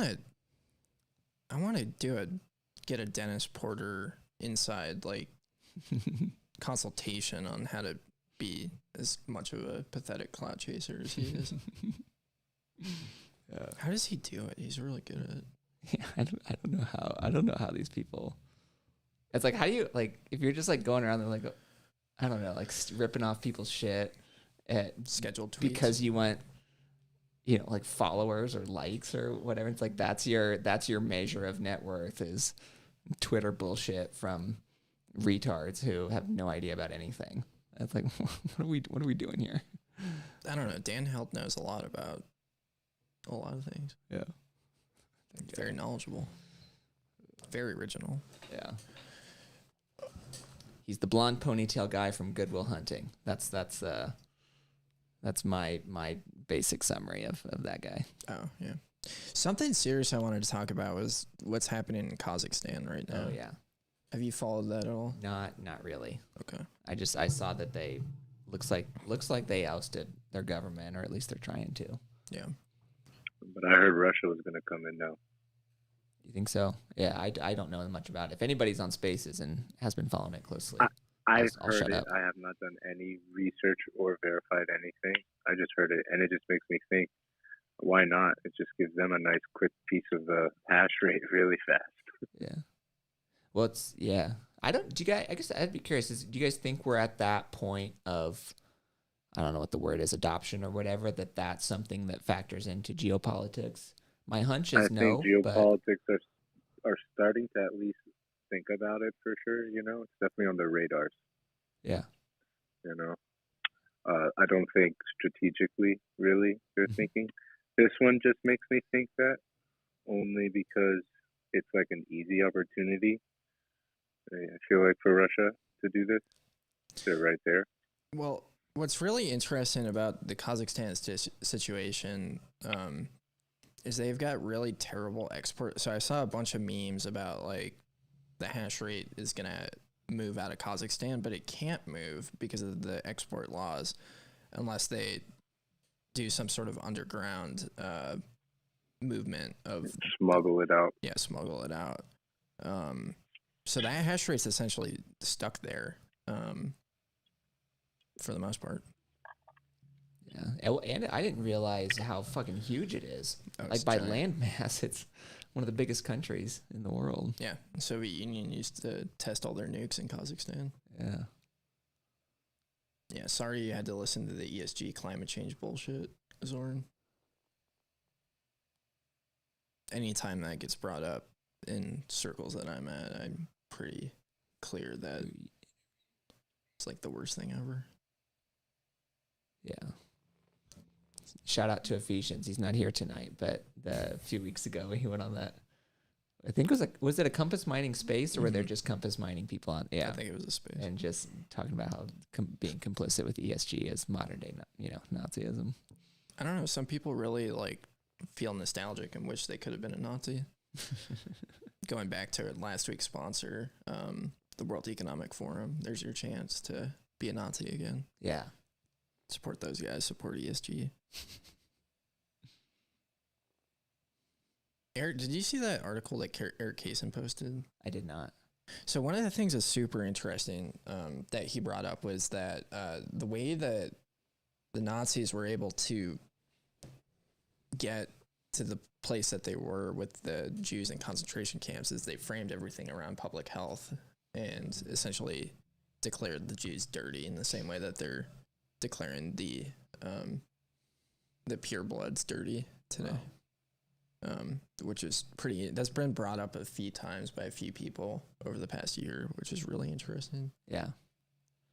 And that is something that makes your location, like obviously, us here in Arizona, especially Southern Arizona, like in a much, much better position than, something like,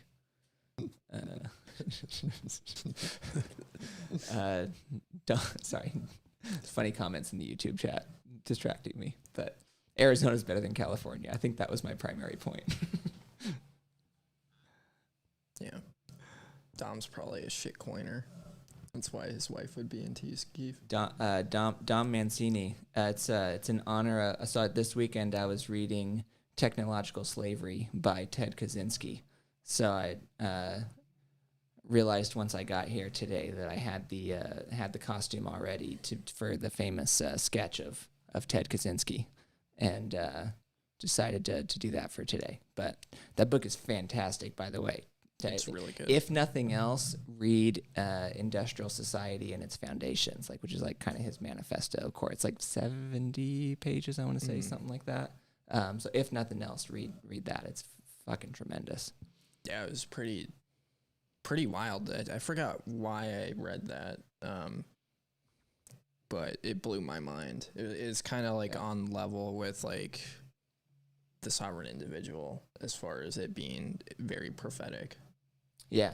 Well, and that's something else I tweeted about this week, is that's something that I've just always really, really enjoyed, is reading people who make very radical but testable predictions about the future that are proven correct.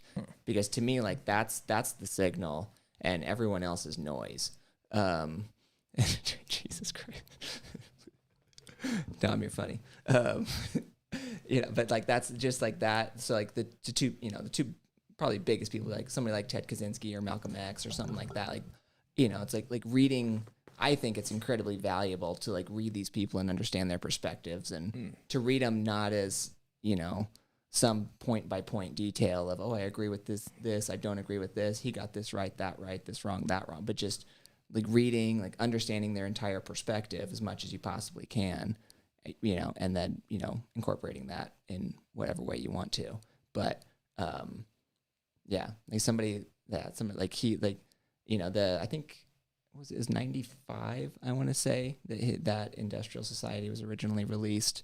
And just from 95 to today, reading about the stuff that he called, as the internet was barely getting started. I mean, now, anybody with a double-digit IQ can identify problems with the internet and social media and blah, blah, blah, blah.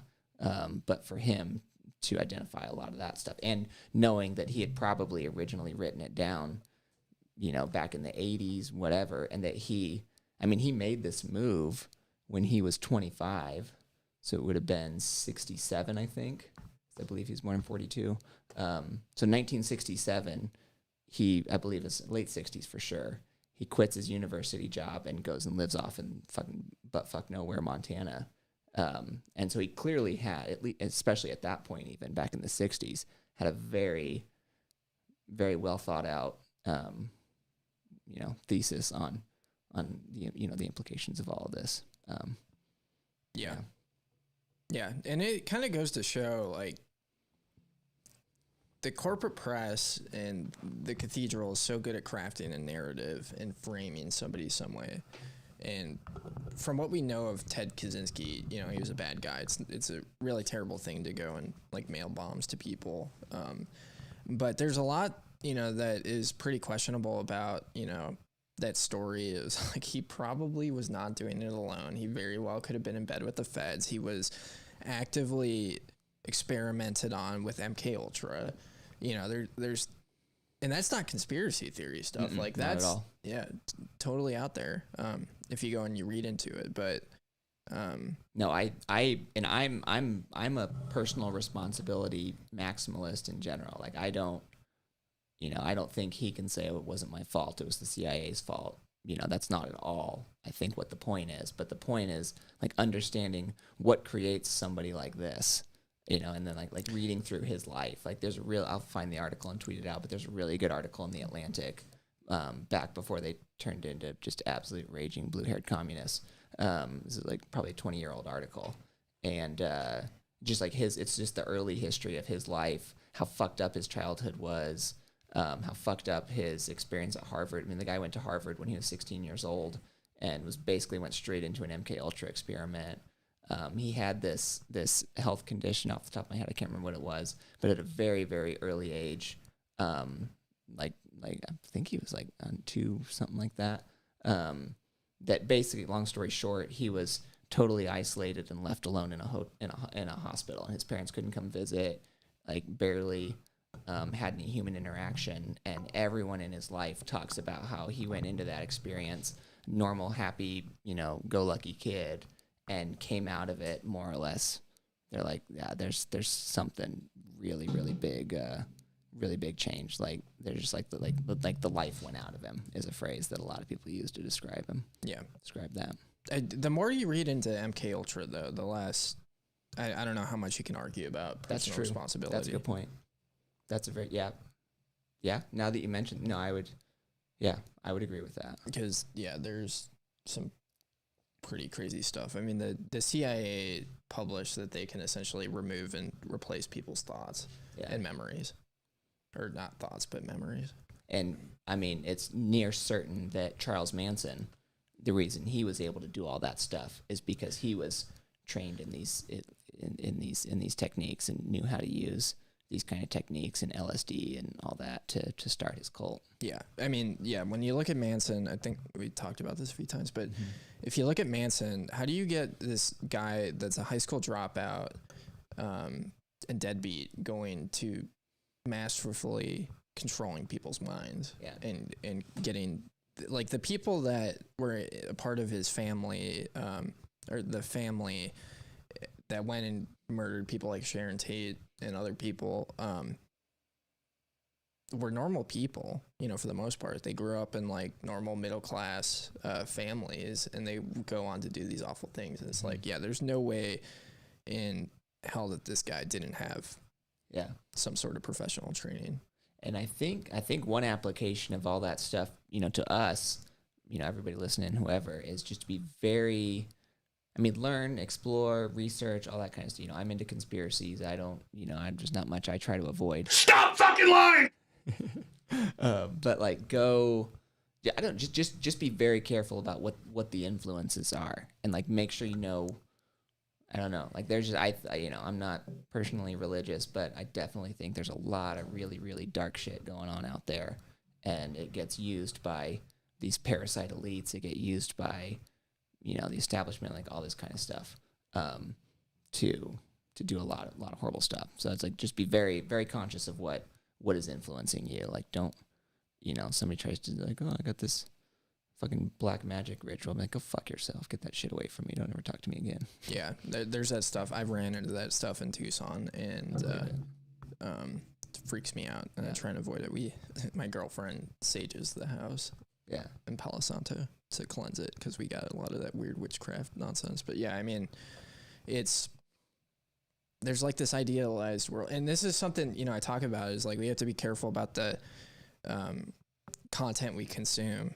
And it's a big reason why I don't watch or engage with a lot of Bitcoin podcasts like Dennis Porter or Peter McCormick or whoever. One, they're just not that interesting to me, but like Tim Pool and Rogan to a certain degree are not really in line with my beliefs. And they promote stupid things like, Rogan's kind of, checked out and has watched. He's got this huge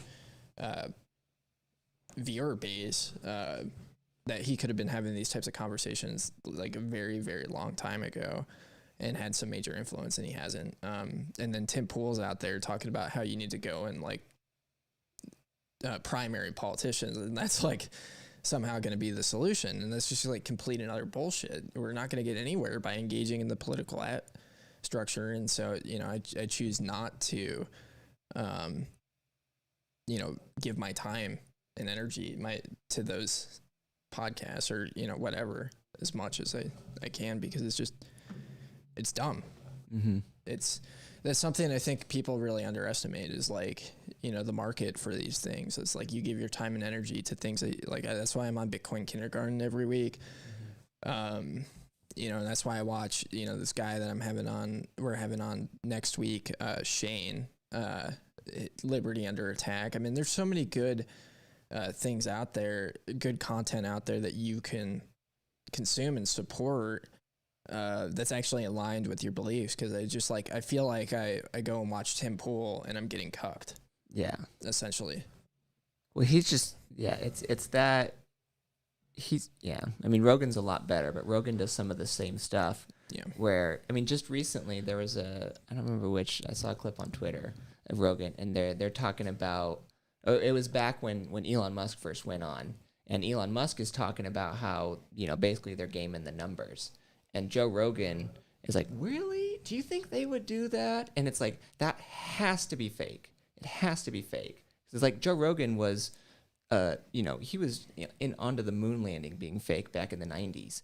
And I mean, he's been like, he likes to, like, Alex Jones points this out a lot. It's like Joe Rogan really, really likes to like now put, like really downplay how like knowledgeable and into conspiracies he is and like all this kind of stuff. And into you go watch like his Alex Jones, his Eddie Bravo interviews, like they'll be talking about Alex Jones will go off or Eddie Bravo will go off. And then Joe Rogan will say, well, isn't it actually blah, blah. And it's like have a really, really detailed, nuanced take on something that they're talking about.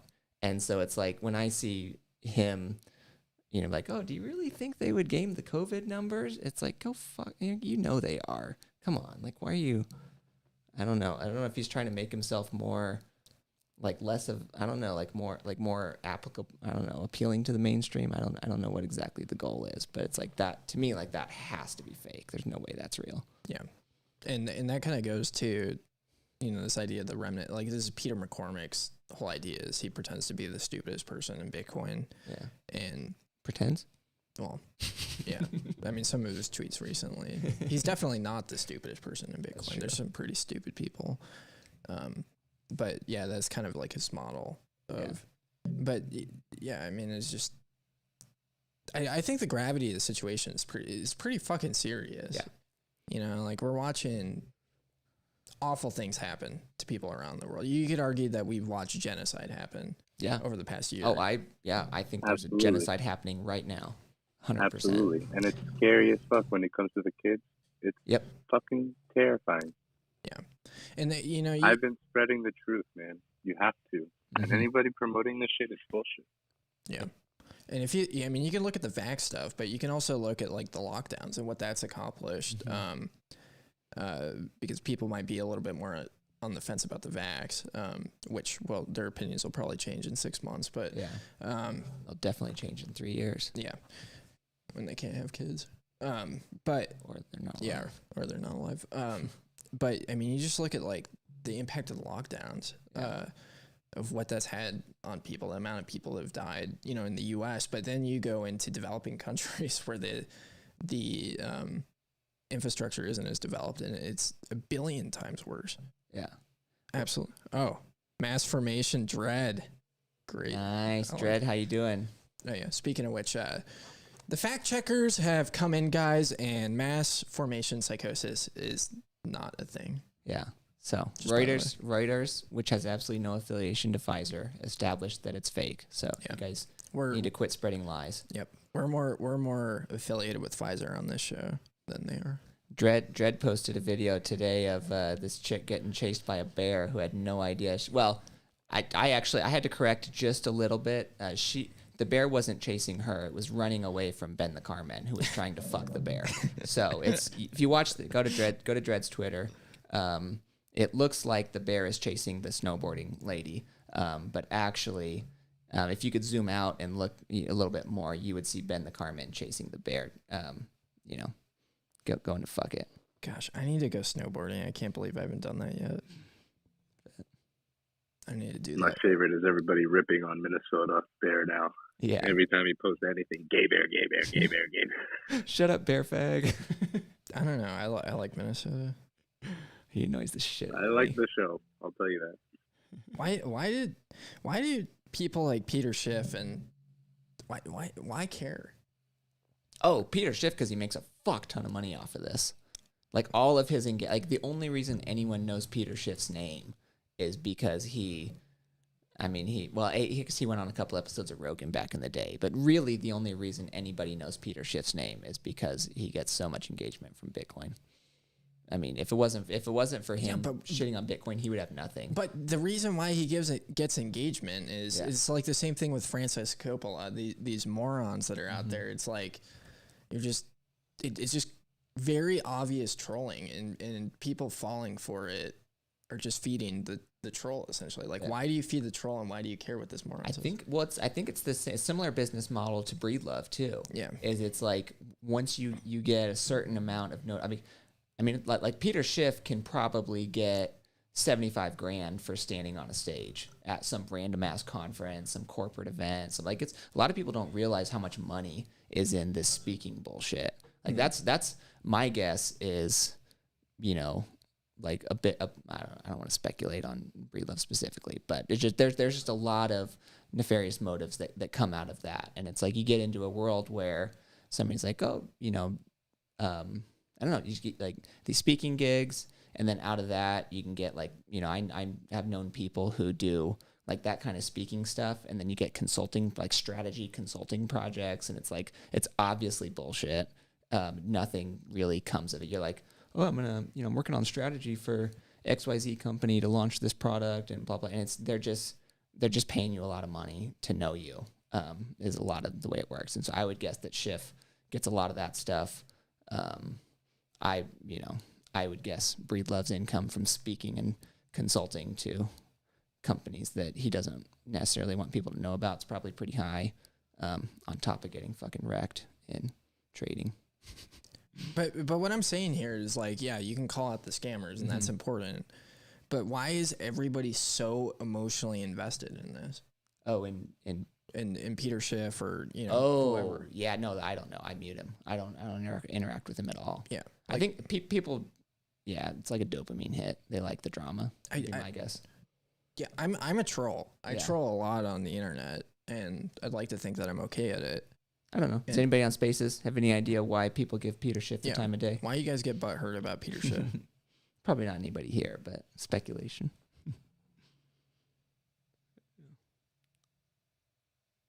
Nothing. Maybe they don't get butthurt about Peter Schiff. But yeah, I do this all the time.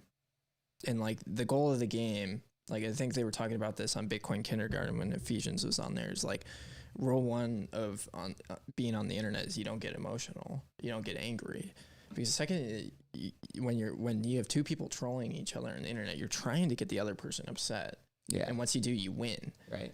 And so when everybody's like, in Peter Schiff, like, you're such a fucking idiot. And, you know, like, then they go and tweet about, like, how upset they are about it. And it's like, guys, you're losing. Yeah.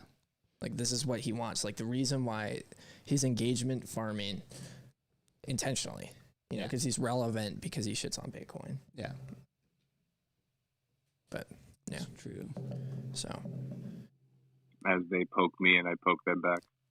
Yeah, I mean. I put in the nest. leave your funny, oh, which one did you just share? Put something in the nest. I have to figure this thing out. Decentralized autism isn't priced in. Was that you? Sometimes it takes a second to load. It's Spencer's trying to fuck with Max Kaiser for no reason about saying, why would you make stupid mathematical conclusions that are completely false? Okay. And then I kind of put my 2 cents. But then in the end, literally, as you guys are saying the same thing, I'm like, why are we wasting our energy on this? Yeah. Bottle. Well, Spencer Schiff revealed himself this week in being a vax cuck. So. Oh, did he? Yeah. Yeah, idiot. I saw him shitting on somebody for toxic masculinity or some nonsense, but I don't know. A lot of dum-dums out there. Yeah. I mean, yeah, we just can't get emotional is the thing, because when we do, we lose. And, yeah, this is the game. Like, we can mock these people as much as possible. That's a productive activity to do and not take them very seriously. How about a win for Djokovic and fighting and taking a stand? Oh, yeah, the tennis guy, right? Mm-hmm. The tennis probably ball one player. of the best players in the world. Yeah. And he said he had all the right documentation, did it the right way, but he's not vaxxed. And then they locked him in a fucking room. And they said no. And then he went to court, and the judge within like 30 minutes was like, you're perfectly fine. This is absurd. And now he's trying to see if he can play. I don't know what that verdict is yet. Yeah. He's like, I just want to win. Big L for Australia. Thank God. Australia's so fucking terrible. Australia has fallen, has been trending on Twitter pretty regularly. Yeah. What a joke of a country. Yeah, I mean, but, you know, like, and this is the example, like, a lot of people you talk to in Australia, it depends on where you live. And if you live more rurally, you tend to be okay. Yeah. Like, there was videos of the indigenous people that were getting pulled out to get put in concentration camps, and, you know, stuff like that happens. But, you know, the thing about the state is they're not everywhere. Yeah. All the time. Like, they try to make examples of people like Russ Ulbricht, but we still have, like, 50 billion iterations of the Silk Road today. Yeah. Like, you can. And there's a lot of, there's a lot of what I was going to say is I don't know. There's a lot of like old guys in the U.S. who have their red line, and you know, then I've talked to a lot of them. It's like their perspective is basically, I've lived a good life. If I need to go out in a, you know, in a blaze of glory, so be it. Like, I got maybe 3 good years left anyway. Who gives a fuck? And it's that, I don't know. Like, I think that's a pretty big line of defense for the rest of us. Yeah. I mean, that's a good attitude. This hill. I forgot who Stephen Cole, his location says this hill on Twitter. Nice. I like that. But yeah, that Djokovic guy, total stud. Aaron Rodgers too. What a boss. But yeah, I mean, it kind of, yeah. It's interesting to look at, like, you know, and kind of like navigate, like, what are like actual productive things to do in a situation like this. And I feel like, you know, the attitude I try and take is we try and create as little confidence, inspire as little confidence as possible in the state, in the fiat money, you know, and things like that. And so, you know, when we're and that's what things like that do. You know, when people see that and they're like, this tennis guy, you know, had the okay to do that. He just had COVID a few weeks ago. You know, there's no reason why he shouldn't be let in this country. You know, people see that. And I think it's like taking practical steps. I mean, the obvious one for everybody here is, you know, move as much of your net worth as possible into Bitcoin. But it's like other stuff, you know, like get as much of your food as possible through farmer's market or something like that. You know, and it is more expensive. So, you know, if it's like 10% farmers market, 90% Costco or whatever, and that's because that's what works for a person's budget, you know, awesome, fantastic. Do what anybody needs to do, whatever they got to do. But like figuring out, I don't know, being very conscious with what we do with our money. Like I, you know, personally, like for me, the farmer's market's a big thing. Like I go at least once a week, usually twice a week, usually go on Fridays and Sundays. And, you know, I'll go, you know, I've gone, I think 6 or 7 weeks without going to an actual grocery store before, just because I can get everything that I want to get from the farmer's market. And just like, if they don't have it, then I try to, you know, work around it. And it's just, that's, to me, like, that's a big thing. You know, none of them are Bitcoiners, none of them take Bitcoin, but they're not yet, you know, honest, normal people just trying to make a living. You know, I pay in cash, so they get to decide how much of that Uncle Sam finds out about, hopefully zero. And, yeah, just kind of go from there. Like a very, very, you know, very good friend of mine runs a restaurant here. Like I go to her restaurant as much as I can, you know, like I know she lives here in Tucson. She's got a couple of locations, you know, it's like, I try to do as much of that stuff as possible. Yeah. Yeah. The restaurant thing. And shout out to the people that are selling stuff on the side of the roads for cash. Yeah. I love those people.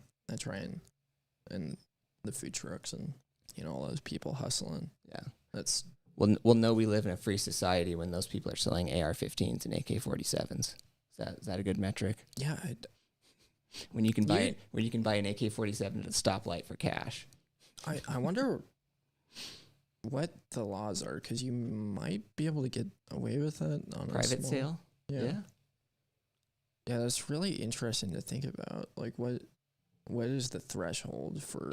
I think it's a number of transactions per year, I believe, or at least there's an ATF definition that if you trip a certain number of transactions per year, then you have to, you know, become an FFL and all that kind of stuff. I don't know what that number is. Yeah. I got really excited about 6 months ago because I heard somebody bought the Ghost Gunner and was mailing a bunch of AR lowers and selling it to people, which is not legal, but pretty dope. Yeah, it's interesting. I don't think you're allowed to sell guns that you create. But if you do it, I'm a fan of you. I saw an Instagram account one time of a guy who, I don't know if he had a Ghost Gunner, but he had some like either a Ghost Gunner or a Ghost Gunner type thing, and he was making AR-15s and just advertising them on Instagram, public account. This one's $800. Like this one comes with an optic, it's $1,000. You know, I mean, just I'm like, I don't know. I actually at one point I was long story short. Anyway, I had a chance to talk to him, and I was like, dude, fucking at least make that shit private, dude. Like, you're going to get fucking arrested. It's a terrible idea. Yeah. But, I mean, you can technically... I mean, even not even private, like doing that on Instagram that's owned by Facebook. That's oof. That used to be a thing that we used to do all the time, was sell guns on Facebook back in the day, which was pretty dope. But, yeah, I mean, if you're doing it... Yeah, whatever. It's probably not a good idea to post it on the internet. Definitely not. But yeah. Well... We got any other big topics? Social credit scores. Social credit score. That's something like I think people really need to keep in mind. If you're total beta cuck that's not going to like actually take steps to be a free person, you might want to start considering the type of content that you consume on the internet and the sites you visit. Yeah. Right now. Yeah. Because your social credit score is going to be impacted by watching this show or being on BTC kindergarten. Yeah. But I pretty much no longer have a regular credit score, and so I'm hoping to also tank my social credit score whenever those come out. Get as close to zero as I can. Dude, our social credit scores are fucked. So fucked. It's going to be great. I mean, you know, I feel like it's going to be things like if you watch BitChute too much, you won't be able to go on an airplane. Well, 93% of his media would fall under conspiracy. It appears 90+% of his diet is red meat, which we all ruins the earth. Yeah, I got a bunch of red flags as far as those people are concerned. 50 social credits for jaywalking. Exactly, Zorn. Yeah, Chinese style. But I feel like in the U.S. it's what you got there. Oh, I was just trying to see if I could find one specific thing. But is that Ted's book? Talking. Yeah. You brought it? You brought it? You didn't even show it? I can show it. If you're on YouTube, Technological Slavery. Oops, move it so you can see it behind spaces. Ted Kenzinski. Buy it. It's like, I don't know, $12 on Amazon, something like that. But he had this is not going to work. Yeah. Negative 50 social credits for watching Toxic Airwaves. You'll probably get less than 50. I wonder how they'll score it. Do you have any predictions on how they score the social credit? Anybody in spaces?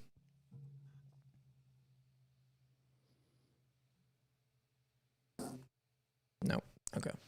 So my prediction. Go ahead. Hey, Tucson, I saw something.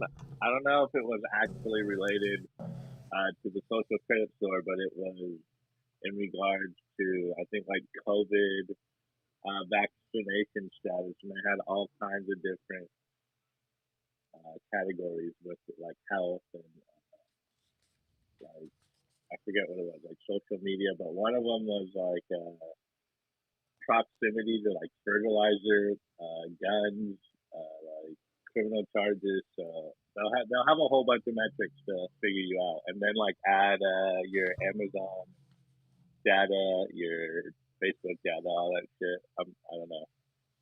So they'll have a lot of data and a lot of categories to try to figure out whether you're a criminal or not. Yeah, which is hilarious because if you live in a bad neighborhood, then you're instantly nuked. Proving, therefore, social credit scores are racist. Okay, I think I found one. Yeah, they're going to... That's the type of stuff that... And they already have those scores. They just haven't released them to the public. Zorn just said he gave us 50 social credits. Thank you, Zorn. How did you give us 50 social credits? But yeah, I mean, this is like... Oh, 50 sats, I see. Yeah, I mean, this is how we escape the Matrix, because, like, we're in the power position, you know? They're going to ram through all these things, and there's going to be more, like... This is bullish for us, you know, because, like, you look at the past year, I've been connected with so many cool people that are red-pilled and, like, really on it. And the reason why we were brought together is because all the bullshit going on around us. We're like, shit, we have to get out of, like, you know, our little cuck circles of friends and, like, start hanging out amongst us because things are getting amongst each other because things are getting pretty serious right now. And that's just ultimately what happens. Like, you know, as the state gets more and more insane and just, like, loses the ability to hide its true nature from people and, like, have them, you know, totally bought into this belief of, like a Reagan type America, where they, you know, present it as, like, you know, we're the saviors of democracy around the world, and, you know, whatever, we're the light on the hill or whatever, you know, they used to say. As that gets shattered, you know, the people that are just going to come and see this. And this is, like, why, you know, personally, I think this show is important, you know, because I want to find those people as much as possible and create as much content so that, you know, instead of getting sucked into the Daily Wire, you know, or whatever Ben Shapiro's thing is. All right, I found what I was looking for from Mr. Kenzinski. So he basically, TLDR has this idea that there's, and he uses the term leftist. You could substitute statist, blue-pilled, whatever. Like, they're all more or less synonymous. He has this idea that there's two primary causes of it. Number one is a feeling of inferiority, and number two is over-socialization.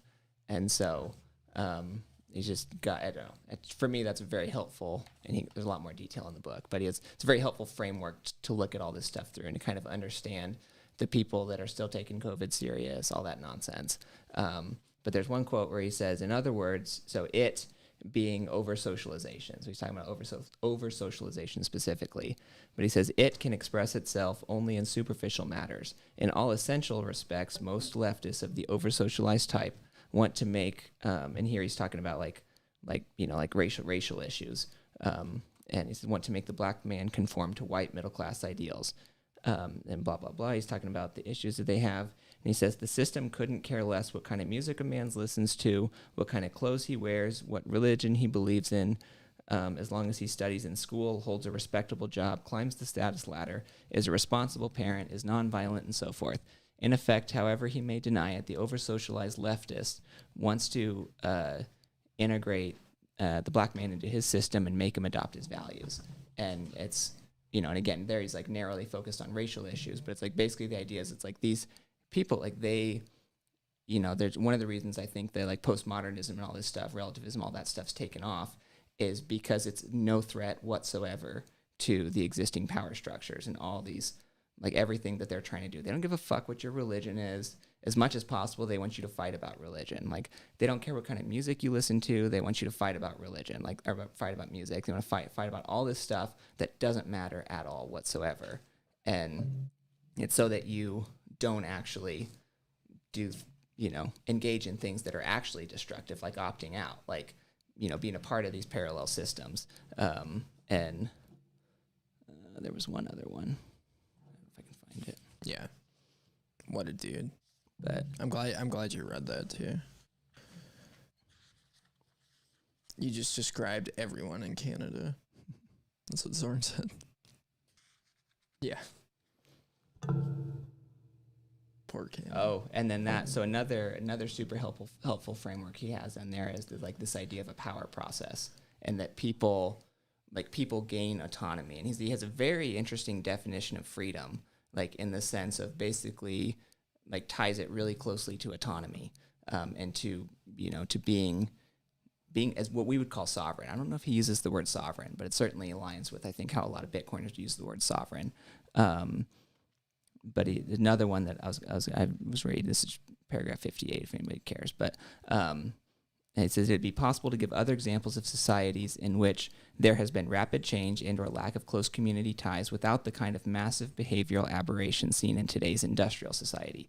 We contend that the most important, this is probably Ted Kenzinski writing it, he probably had people writing it with him also, but he said, we contend the most important cause of social and psychological problems in modern society is the fact that people have insufficient opportunity to go through the power process in a normal way. We don't mean to say modern society is the only one in which the power process has been disrupted, but he says probably most, if not all, civilized societies have interfered with the power process to a greater or lesser extent.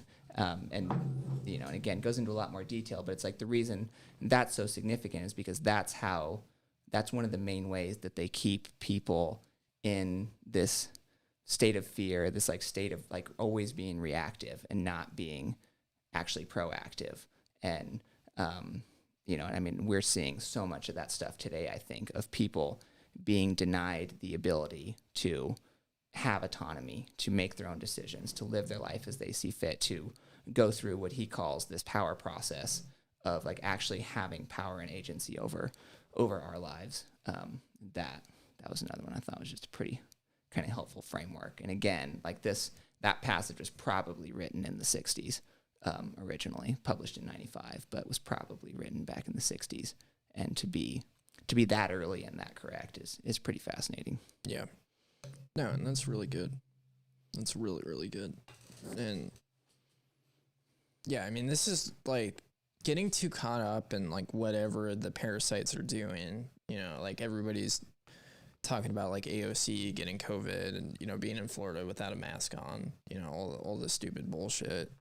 And I think they do that on purpose, to instill that feeling of powerlessness. They're like, we're the elites, and so we get to do whatever we want, and you plebs are the ones that have to wear the fucking masks, and you plebs are the ones that have to get the vax, and you plebs are the ones that have to like watch as your kids get abused in the schools when we send our kids to rich private schools that don't deal with this like Newsom did.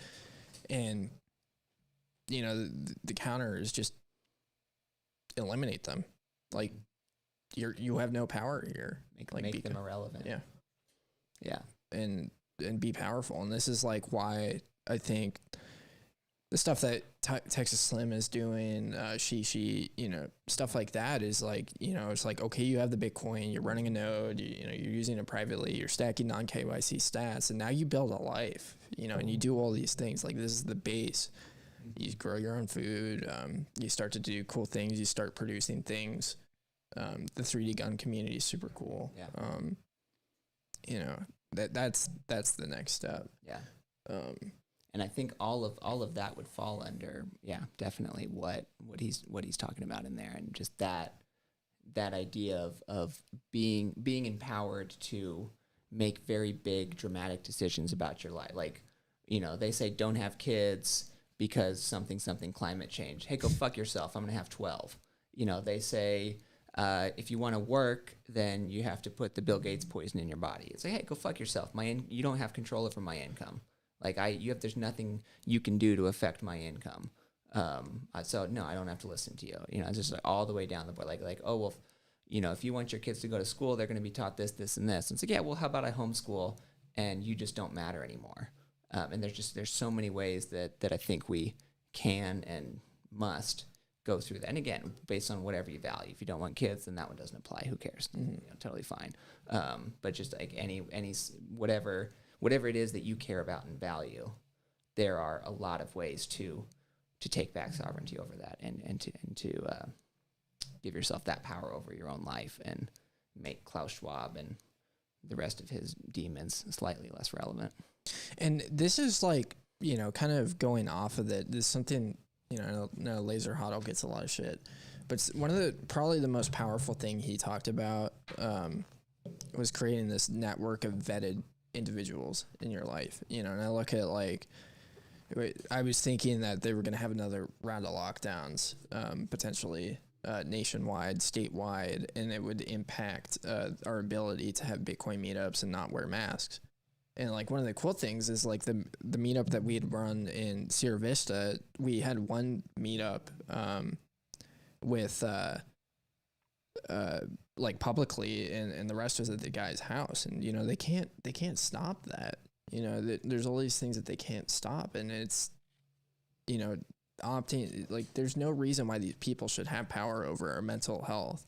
And you know, this whole idea of mass formation psychosis is like the idea that there's just this level of anxiety in the air, this level of fear, you know, that we don't have to subjugate ourselves to, you know, in the same way, because we just don't make decisions. Like if you're looking around you at normal people and trying to use that as a metric as to the way you should live, like that's a horrible way to judge things and influence your decisions, because they're all having fun staying poor right now anyways. But yeah, they're bad metric.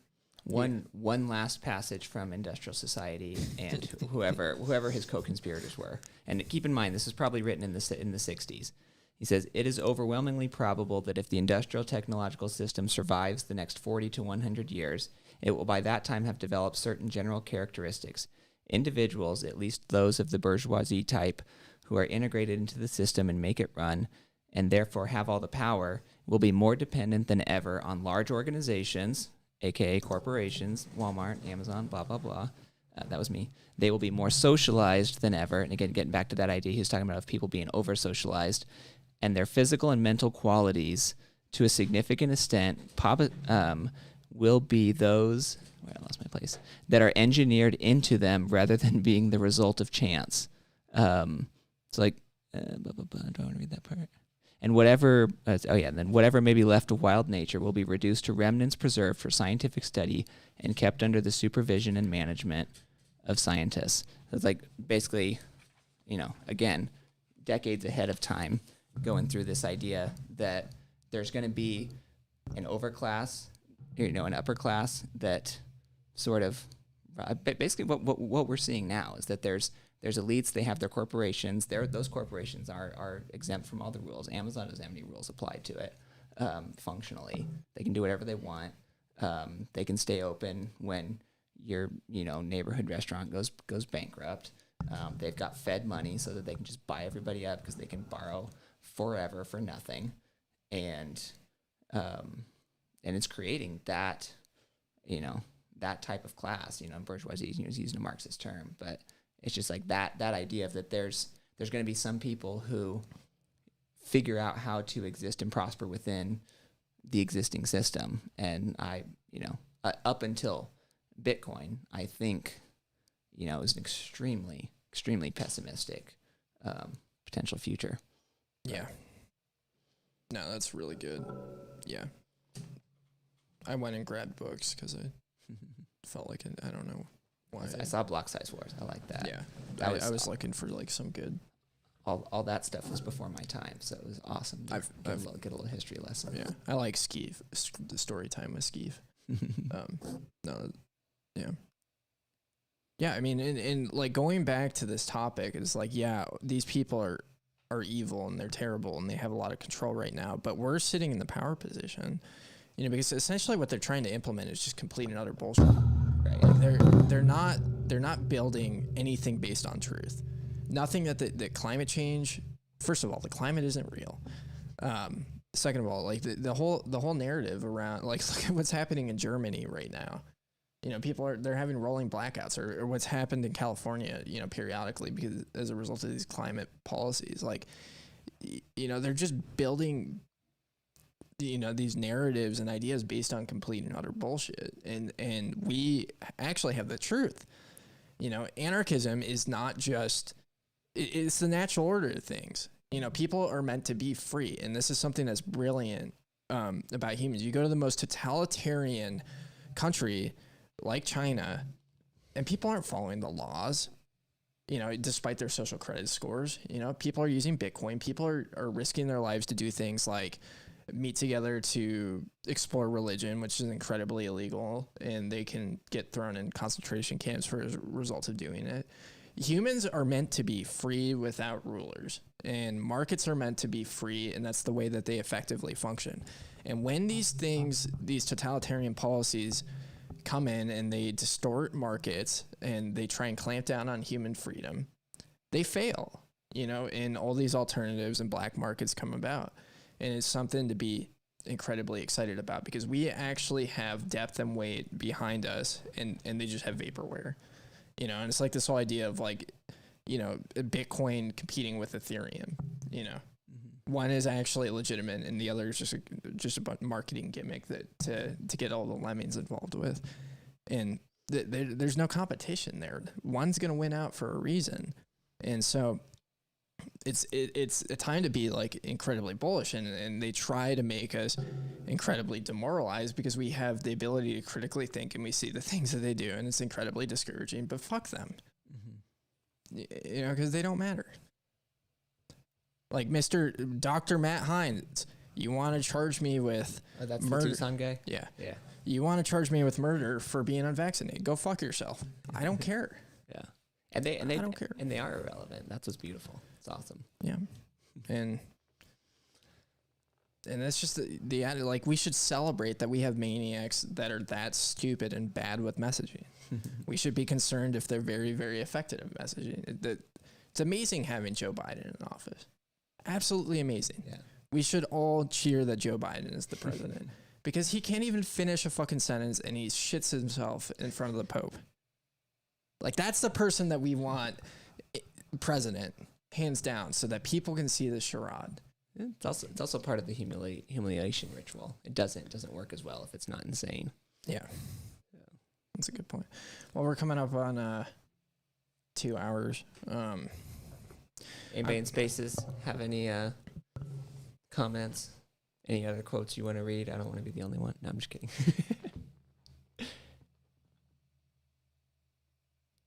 Let's get to Zorn. What did Zorn say? So Zorn said there's a weird point where it hits you that Bitcoin gives you complete autonomy that a lot of trees do not get. The transition has been like waves that keep on hitting you. Yeah, it's like you keep on peeling, or just like having these awakenings. I remember New Year's last year, I was sitting eating Chinese food with my girlfriend, and she had the realization that she might never have to sell Bitcoin. Like, that just clicked in her head. Yeah. Like the realization that pricing it in dollars is not the way to do it.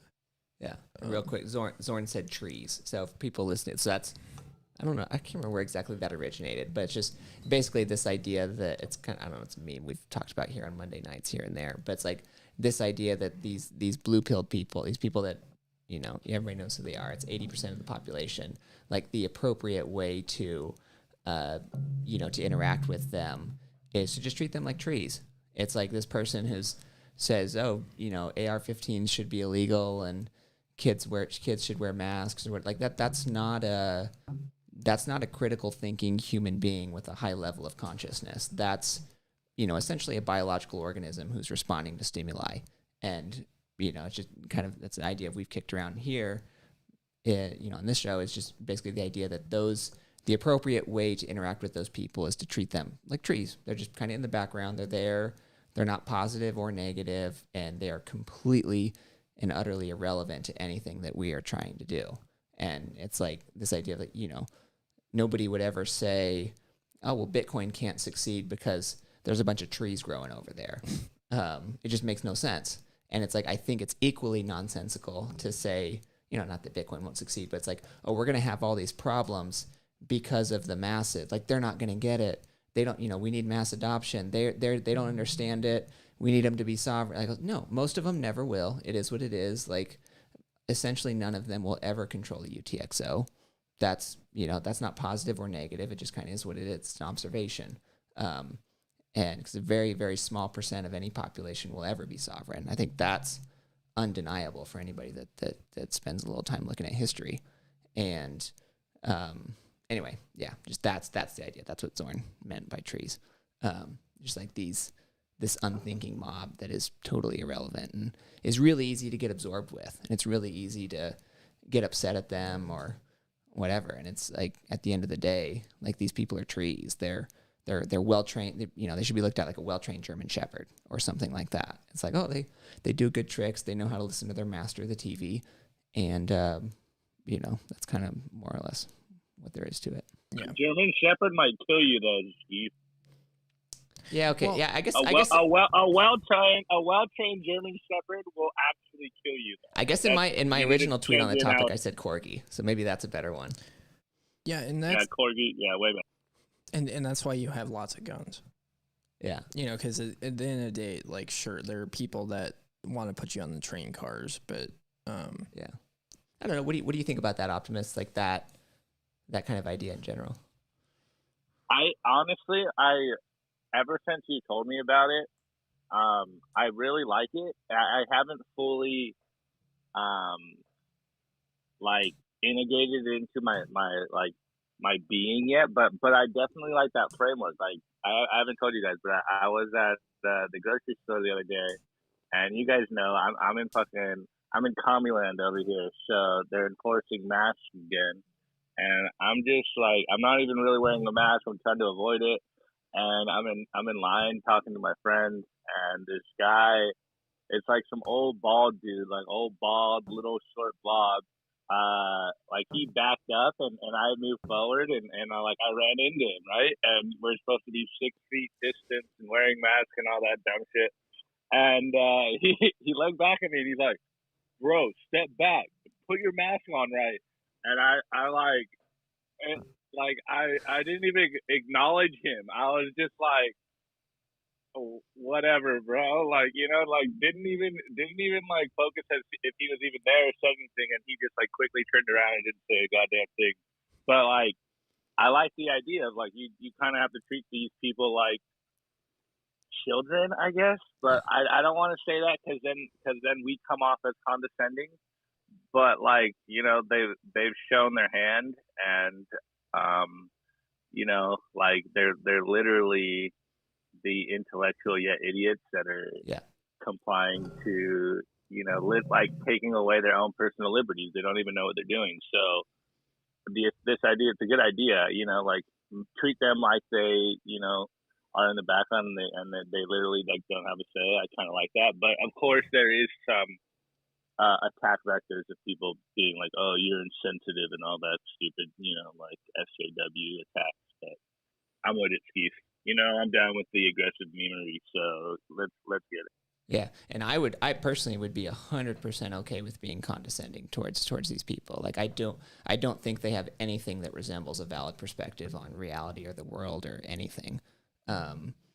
Yeah. Well, hey, I wanted to bring it up. Did you guys see? You guys might have brought it up earlier. I wasn't here the whole night, but did you guys see that CNN clip of the TV reporters wondering about whether corporate media is totally detached from from Main Street. Like there's a clip of them. I think it came out today, and they're like, are we like so just detached from the normal person? And it's like, dude, yes. Like Yes. They don't even realize how detached they are from everyone, and they're living in their own fantasy land. So, Keith, you're onto something. I'll tell you something fun thing to do. I've done this. If I'm out with it, it's not so bad anymore. But I used to do it when I lived up in Oregon and Washington.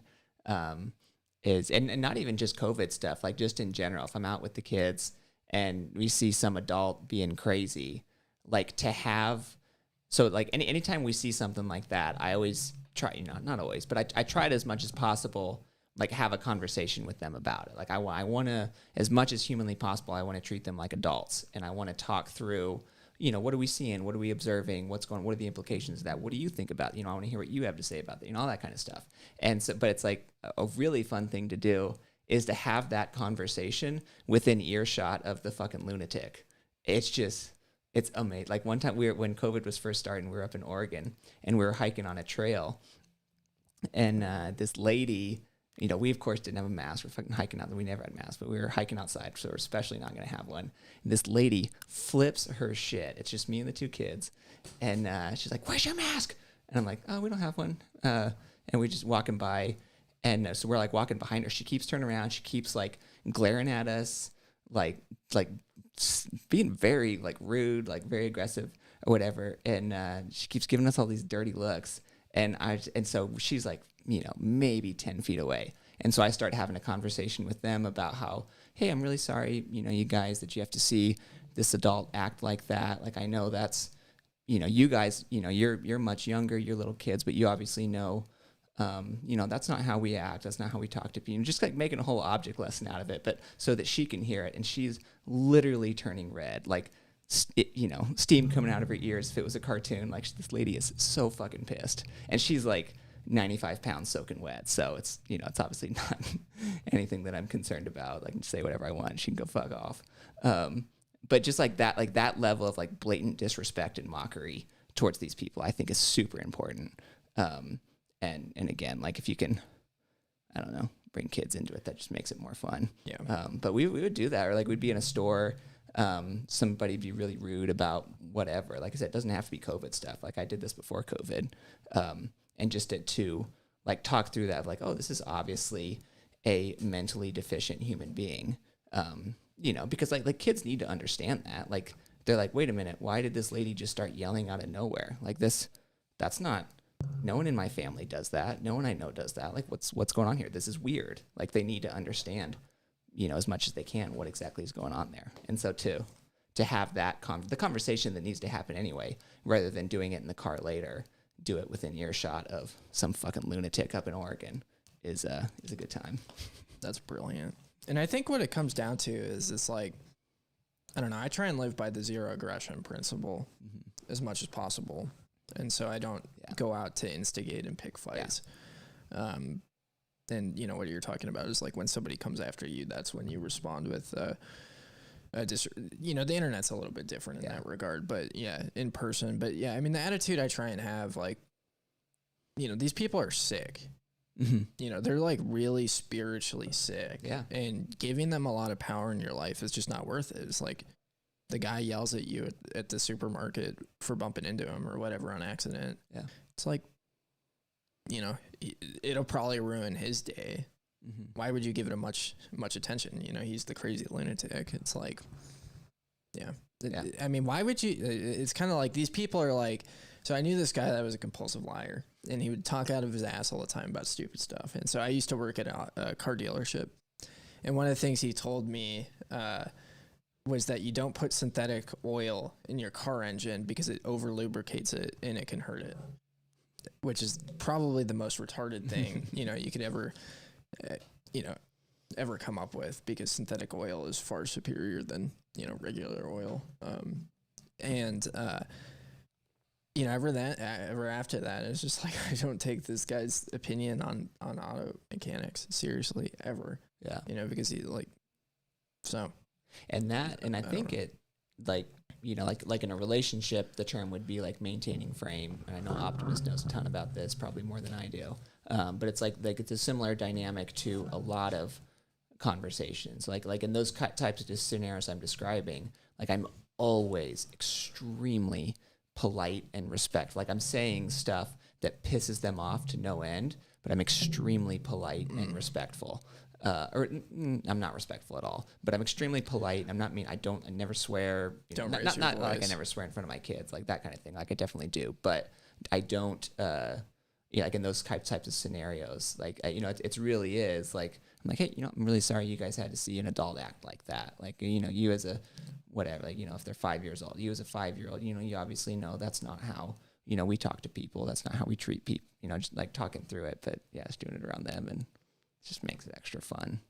And it's also, I don't know, like showing them, I think it's also another reason I do it is because it's an object lesson for them of, I'm not afraid of these people. Like we don't fear these people. These are not people that intimidate us. Like these people are not, again, they're trees. They're well-trained corgis. They're whatever. It's like, we're not afraid of trees. We're not afraid of little puppy dogs that, do what the master says. And that, to me, that's also another super important object lesson is, these are not people like we are going to do what we know is right. And we're going to, go through that. And we're not going to let these people, determine what we do. And we're definitely not afraid of them. We're definitely not fearful towards them. That's enough hungry corgis though. And I still keep thinking German Shepherds, like you said it the first time. Yeah. Honestly, they're foot soldiers. And it can be a problem. They can rat you out. They can be sneaky. Well, never get off your toes though. Yeah, and if somebody attacks you, absolutely respond with violence. Like that's one of the things I love about being here in Arizona. I love all your takes. It just makes me think the world needs more dads, more good dads. That's what the problem is. Yeah. This is hilarious. CDC director. Here, let me play it. But what were you saying about Arizona? Oh, just that's like Arizona's self-defense law. Like that's just what I love so much about Arizona. Is it's like in Arizona, like I was talking to somebody about this recently. They're talking about being in a bar fight or something like that, and I just said I do not fight anymore. Like I do absolutely everything I can do. I would do absolutely I could possibly do to get out of a fight. Like I'm walking, you call me a pussy, I'm walking away. Like I'm not trying to get my head into a curb. Like if somebody wants to fight, like I'm not throwing punches, I'm shooting. And it's like, and that's Arizona is a great place for that because it's like very, there's very well defined like how you establish like, I perceive you as a threat. If you do this, I will respond with deadly force. And it's like you establish that, and then it's like there's a lot of, I don't know, like Arizona just has a lot of protections for stuff like that, which is very nice. And so it's like we can go through our lives again, avoiding conflict. That the best way to win a fight is to not be in one, all that kind of stuff.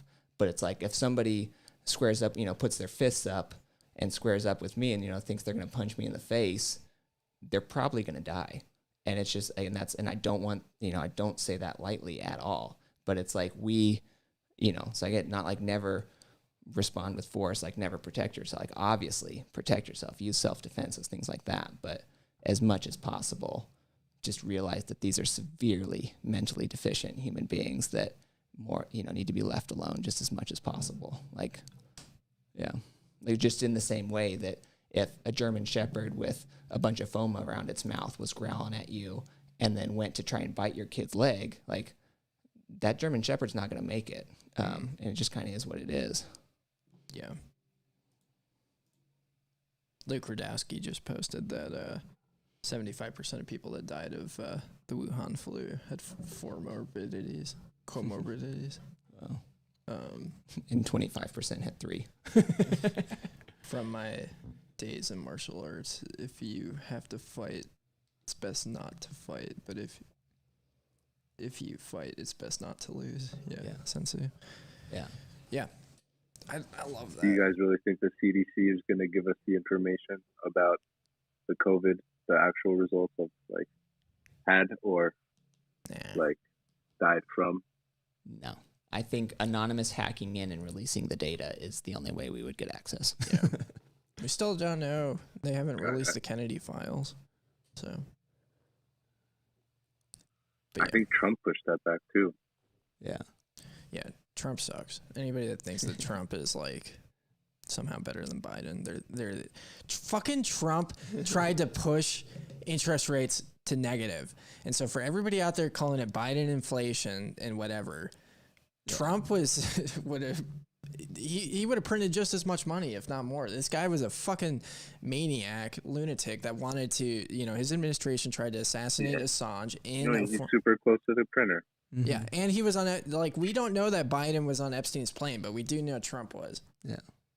Well, and it's like these vaccines were manufactured years ago. Yeah. And so it's like, when he's talking about, oh, we're gonna have this warp speed project, like he knows there's already warehouses full of this shit. Yeah. Like these vaccines were sitting on shelves already. They were not fucking manufactured in spring of 2021. I can guarantee you that.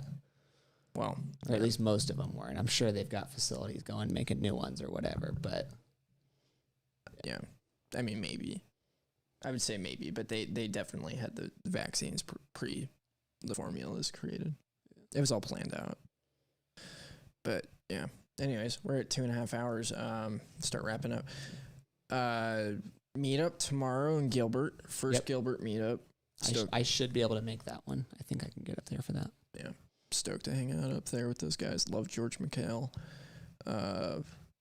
We got one coming up on the 22nd in Tucson. I'm doing a home mining presentation at Arizona Beer House. Some angry leftist from Tucson tweeted at me saying that coronavirus is going to be there, so we'll get to hang out with coronavirus. Oh, were they serious, or was that a joke? I think that was real. Is it real? Yeah, Oh, nice. I that was right after I was trolling them in tweets, telling them that the leftist MAGA has. Yeah. Well, I've only gotten OG COVID, so maybe I can get the new one. Yeah. Yeah, but trying to think. We got something. Santos is going to be presenting Lightning for everybody in Phoenix sometime soon. Yeah, Santos from Zebedee. Yeah. Stoked about Zebedee. Zebedee does our Lightning stuff for the show. And it's pretty cool. If you send me a Lightning invoice, you get to see my funny profile picture with Zebedee. Trying to think. Anything else coming up that's interesting? Is it still Blake Masters early February? No, he had to cancel. Oh, he did? Okay. He's too busy shilling his NFTs and hanging out with Trump. It's all good. I tweeted at him. He posted that Trump was coming down to visit him, and I was like, ask him how Epstein's plane was. That's awesome. I mean, it's like, he was on Epstein's plane that came out of the Ghislaine trial. Yeah. Watch out for the Kung flu. Yeah. Stay healthy. Do all the things that they told you not to do. Vitamin C and whatever. Order some ivermectin from India so you have it squared away if you need it. Or go down to Mexico. We're really close to Mexico. That's true. Apparently, it's pretty expensive in Mexico. Is it? Well, as long as it's accessible. Yeah. That's the main thing. You can get it, but apparently the price has gone up. Another real quick fun fact on that. I talked to somebody recently who so obviously CVS, they won't fill an ivermectin, prescription. But this guy was telling me a lot of local compounding pharmacies will. And so if you can get a doctor or if you can get your hands on an ivermectin script, whatever they're called, prescription, it's worth trying a local, what they call compounding pharmacy, which are typically small businesses. They're not typically chains. And a lot of those apparently, their perspective is, fuck, you got a prescription, you want to pay me money to fill it, who gives a fuck? Is what this guy was telling me. He told me about few specific ones in Tucson. So if you're in Arizona, DM me. I can get you the names of the ones that he told. Well, if you're not a Fed. Yeah, the Feds probably know. But yeah, I would say do something nice. Enjoy yourself. There you go. Don't get sucked up in all the bullshit. Like, spend time with people. Sit in the sun. Yeah, sit in the sun. Sun your genitals. If you live in a cold climate, create like a greenhouse or something and heat it with Bitcoin miners. Get an S19 and sit in front of it. It'll be warm real quick. Dude, even an S9, they get hot. If you vented in a small room. Yeah. I was doing that earlier in the small room. It got really hot in there. Nice. It was dude, that thing was pushing out 16.5 terahash. It's fucking awesome. I mean, which is like what? That's probably 25% over what it's supposed to be. 25, 30%. It's rated for 13.5. Yeah. You can get them higher. Yeah. Oh, I gotta say this real quick. So I heard a hilarious hack that you can do with the S9s.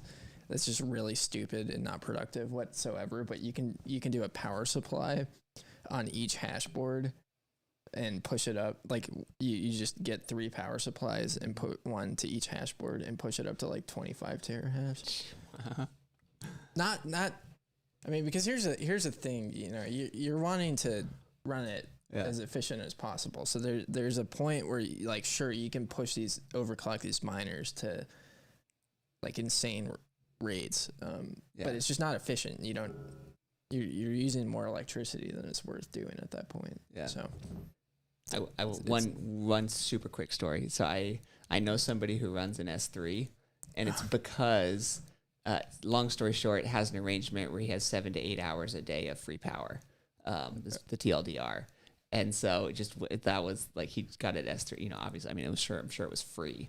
And I'm like, what the fuck are you running this? And then he explains to me how he got free power 7 hours a day, like, whatever. I don't know what they are, 1 terahash, 500 gigahash, who knows? But he's like, it's better than nothing. And I got free power for 8 hours a day. I'm like, all right, that makes sense.